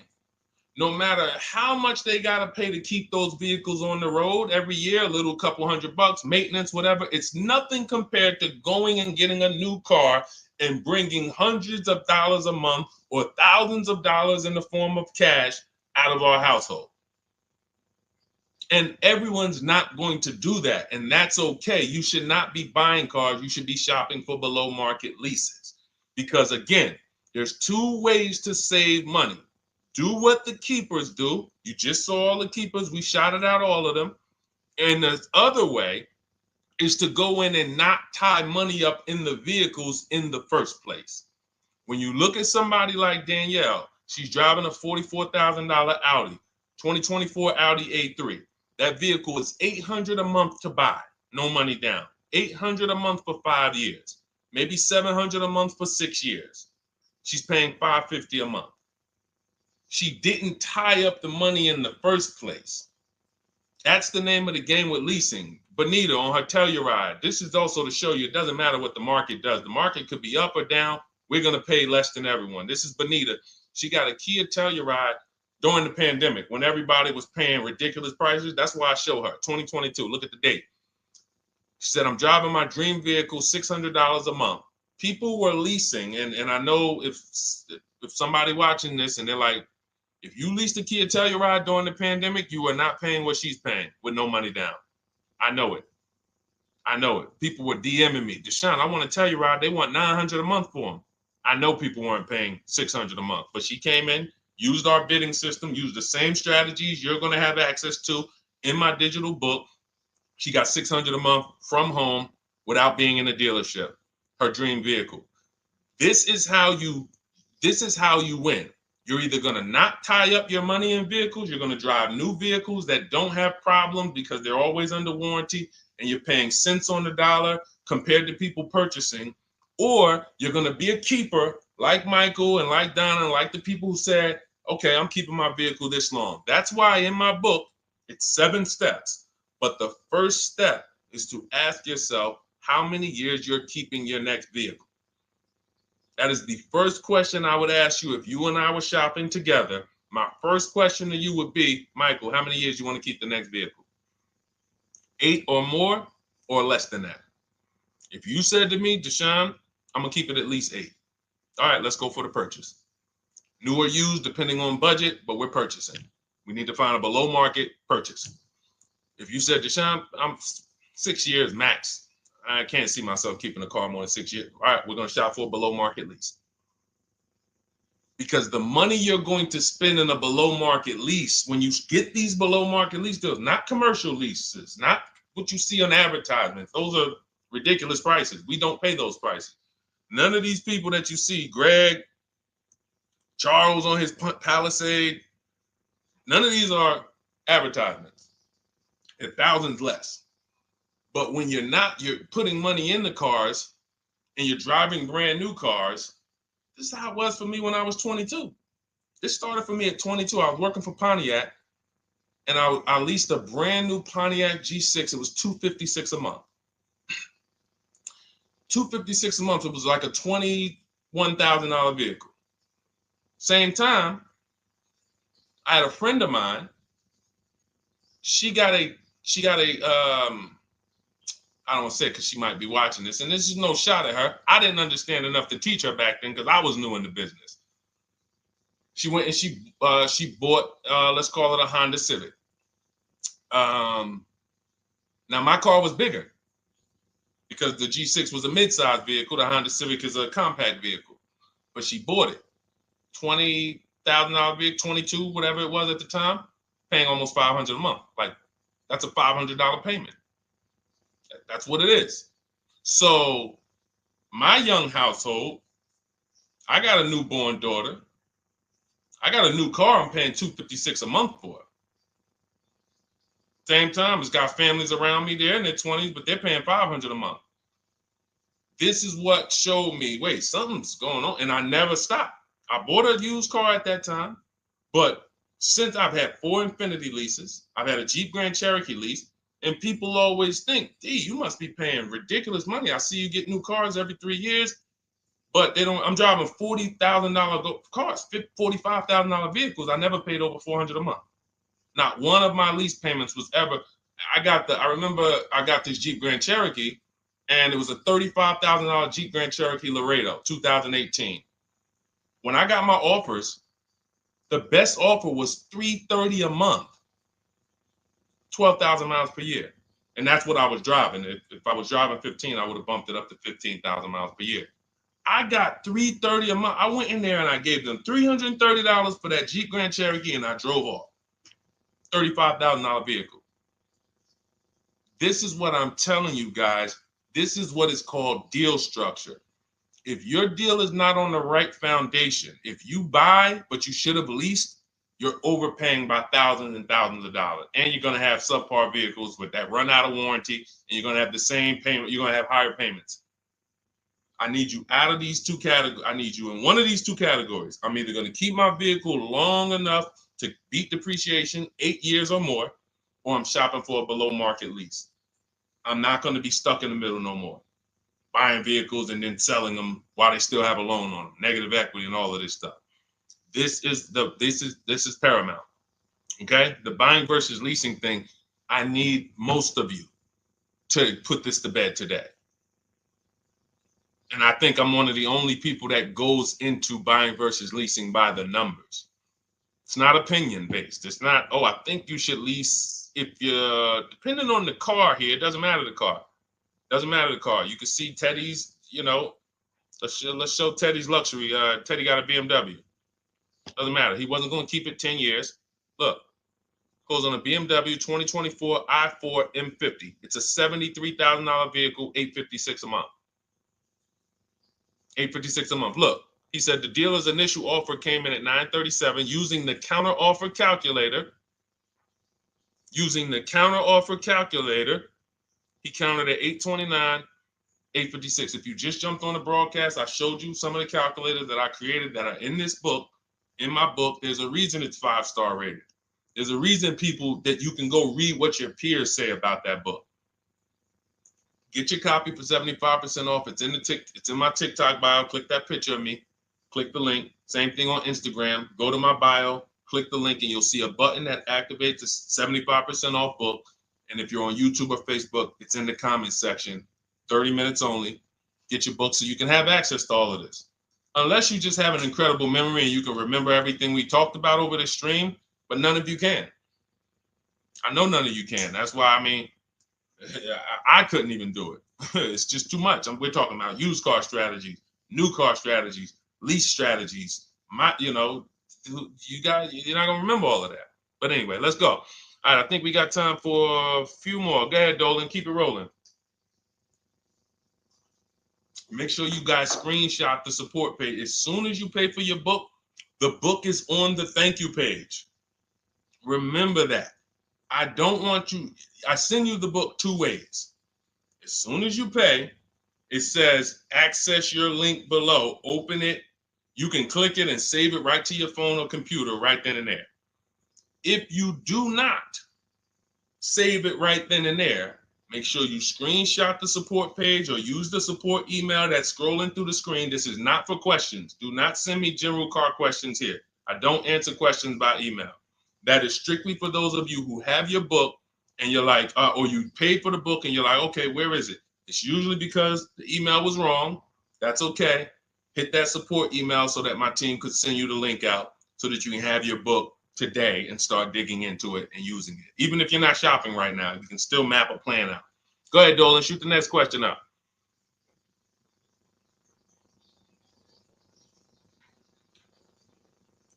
All right, this is Victoria from TikTok. Any tips for how I can get the highest trade-in value for my existing vehicle? Of course, bids. Bids. First of all, you just said a curse word. You may not know, but we don't use that T word here because you're never going to get anything. You're not going to get a max value for anything trading. We are fortunate that we have the opportunity to get bids from cash buyers in the market. And I'm not talking about cash buyers like Facebook Marketplace where a person, it's one of your neighbors from your town coming to look at your car. I'm talking about institutional cash buyers. People who cut a check instantly and, they do an inspection. That Jeep Grand Cherokee I sold to CarMax, they were the highest bidder 3 years ago during the pandemic.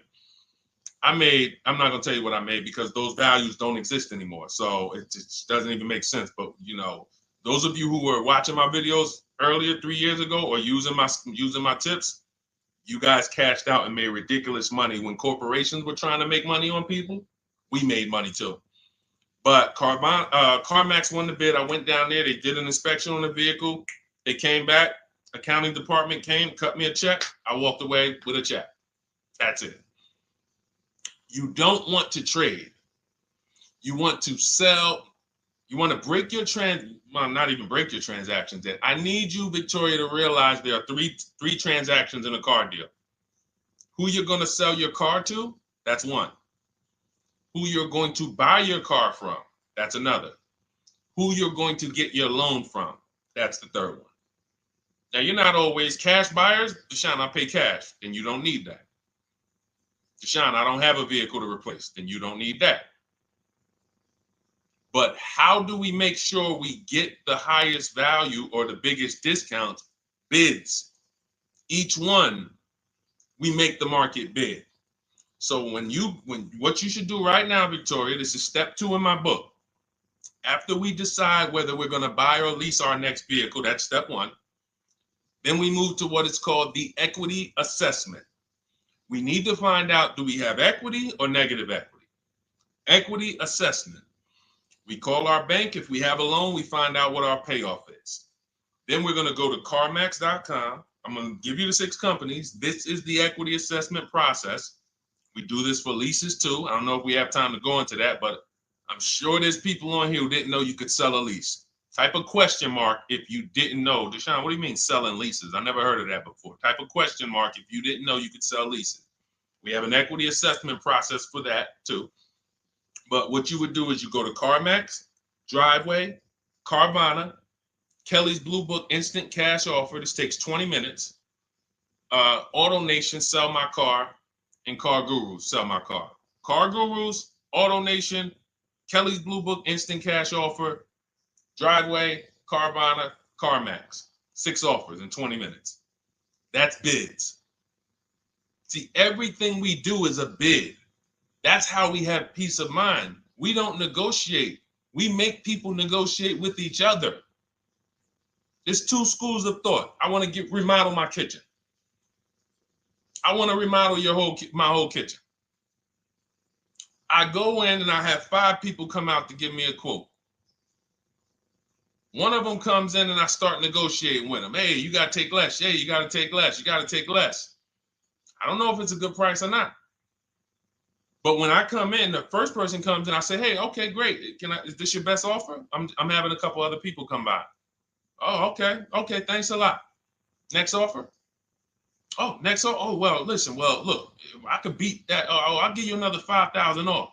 They're competing against each other. When someone knows you are shopping their competition, you're making them compete with each other. They're negotiating with each other, not with you. That's a bar. Type of exclamation point if you got that. When people know you're making them compete with their competition, they're negotiating with their competition, not with you. That's the power of bidding. That's why we got grandmothers and single mothers that can come in and do this. That's why we got people who can come in and do this. You know, how are people getting these prices? Not negotiating, because they're making people negotiate with each other to earn their business. They're making banks negotiate with each other to earn their business. It's a beautiful thing. Banks and dealerships depend on you not making them compete. They want to negotiate with you and try to make you imagine and make you think, well, that's the bottom. That's the bottom. And you think that's the bottom, but that's only their bottom. Their competition's bottom is different. Their competition's best interest rate is different. Their competition's best discount is different. And why is what we do so easy? Because we're right here in our houses. That's why our entire system, our company, my book, our mindset is called Cars from Home. Cars from Home. It encompasses everything we do. Cars from Home. So that's what you do, Victoria. First thing you do is you go to those 6 websites, get your 6 cash offers, and that's going to be higher than any dealer you would ever consider trading the car to. Guaranteed. And this also allows us to eliminate the fake emails we get. All of this stuff is computer generated. I know you guys get these emails. Hey, Deuce, great news. We need your 2016 Kia Optima. We have a customer looking for it. We'll pay you $2,000 over MSRP. Who's gotten those emails? We'll pay you $2,000 over Kelly's Blue Book. Who's gotten those emails? Deuce, the list is CarMax, Carvana, KBB Instant Cash Offer, Driveway, Auto Nation, and Car Gurus. Car Gurus. That's step 2 in my book, the equity assessment process. This is stuff we do before we start shopping. Decide whether we buy or lease is step 1. That's going to put our deal on the right foundation. Step 2 is the equity assessment. Everything we do is a path. It's a clear, easy path. Okay, so yeah, I forgot the question that I just asked, but let's go. I could already tell. See, I could tell when I'm winding down because y'all could tell stuff will start blurring to me. That's why I'm like, see, and if that happens to me, I know it happens to you. Like that's why I'm like, listen, grab your copy of Cars from Home. It's a digital book. You'll have it in your inbox in minutes. It's continued updates. I probably updated that book 5 times since we originally launched it. Added calculators to it. Those weren't in it originally. I've added the calculators. I'm committed to making stuff better without being like Like, imagine this. Oh, well, you bought volume 1 of Cars from Home, but I just put a new tool in, guys. Now you're going to get volume 2. And now every time a website changes, you got to get volume 2 and volume 3. And 5 years from now, you're getting volume 9 each time. It's like, no, literally one-time cost. And I can't tell you if that'll be around forever. I can't tell you that. I can't tell you 3 years from now I'm going to be giving free updates of the book. I don't know, but I know today that's what it is. Everyone who gets their book, you get free updates as I update the book, because there's value in that. There's value. I can send an email out to people every 3 years and ask them, hey, did you enjoy the book? They're going to say, hey, yeah. Well, here's the thing. My new version is this. There's value in that. It could just be $24. They're already a believer. Someone who used the book's already a believer. So they'd be like, yo, the new version, oh, I'm about to shop again. $24. I'll pay it again. It's the best money I ever spent. But for now, I'm not doing that. Those of you who have the book, you will get free updates, and we'll keep you on the list to make sure you always get free updates of the book. So your link for 75% off is in the YouTube comments. It's only good for 30 minutes. It's in the Facebook comments, and it's in my Instagram and TikTok bios. Click those links in my bio. Click the button that says 75% off my new book. Get there before the $97, before it goes back up to $97. And make sure you save the support email, guys. Screenshot the support email. It's scrolling across the bottom of the screen.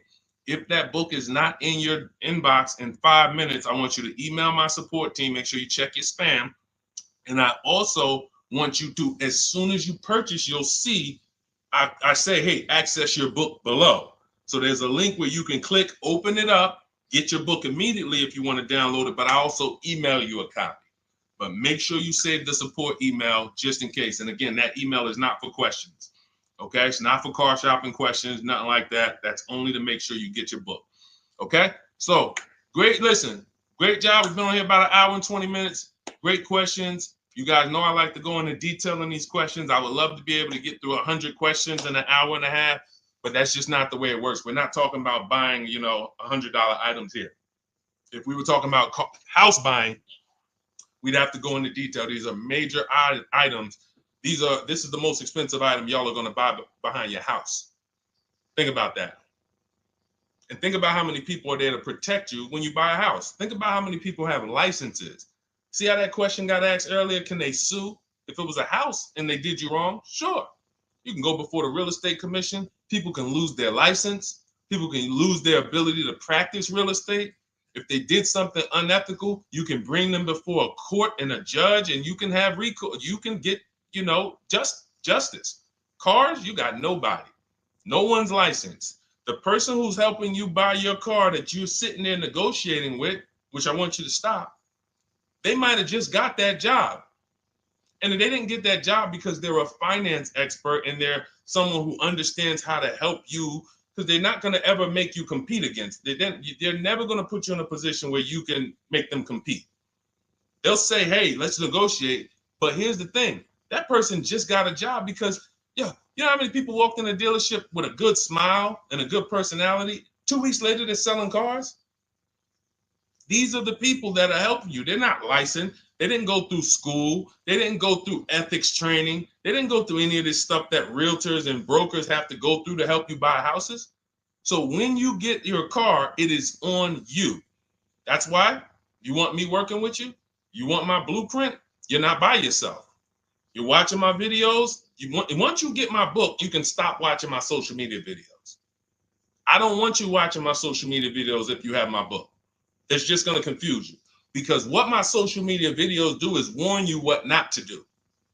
That's what my social media videos do. Don't do this. The worst thing you could do is this. The worst thing you could do is this. Don't do this. My book is teaching you what to do. It's telling you what to do. It's not an education book. It's a do this first. Step 1, do this, do this, do this. Step 7, hey, congratulations, we're taking delivery. We're not focused on that. So once you get my book, you don't have to watch my social media videos ever again. And I want to say that because a lot of people will get the book and still be watching them and trying to piece it together. You got my blueprint. You don't need those videos anymore. Okay? So always a pleasure, y'all. God bless you. To those of you who have your book, make sure you email me when you pick up your cars, send me all the details. Deshone, check this out. This is what I got. This is what I paid, so that we can bring you guys into the stream and continue to tell everybody about you. So about the results. All right. God bless y'all. I will see y'all on the next stream. Always a pleasure.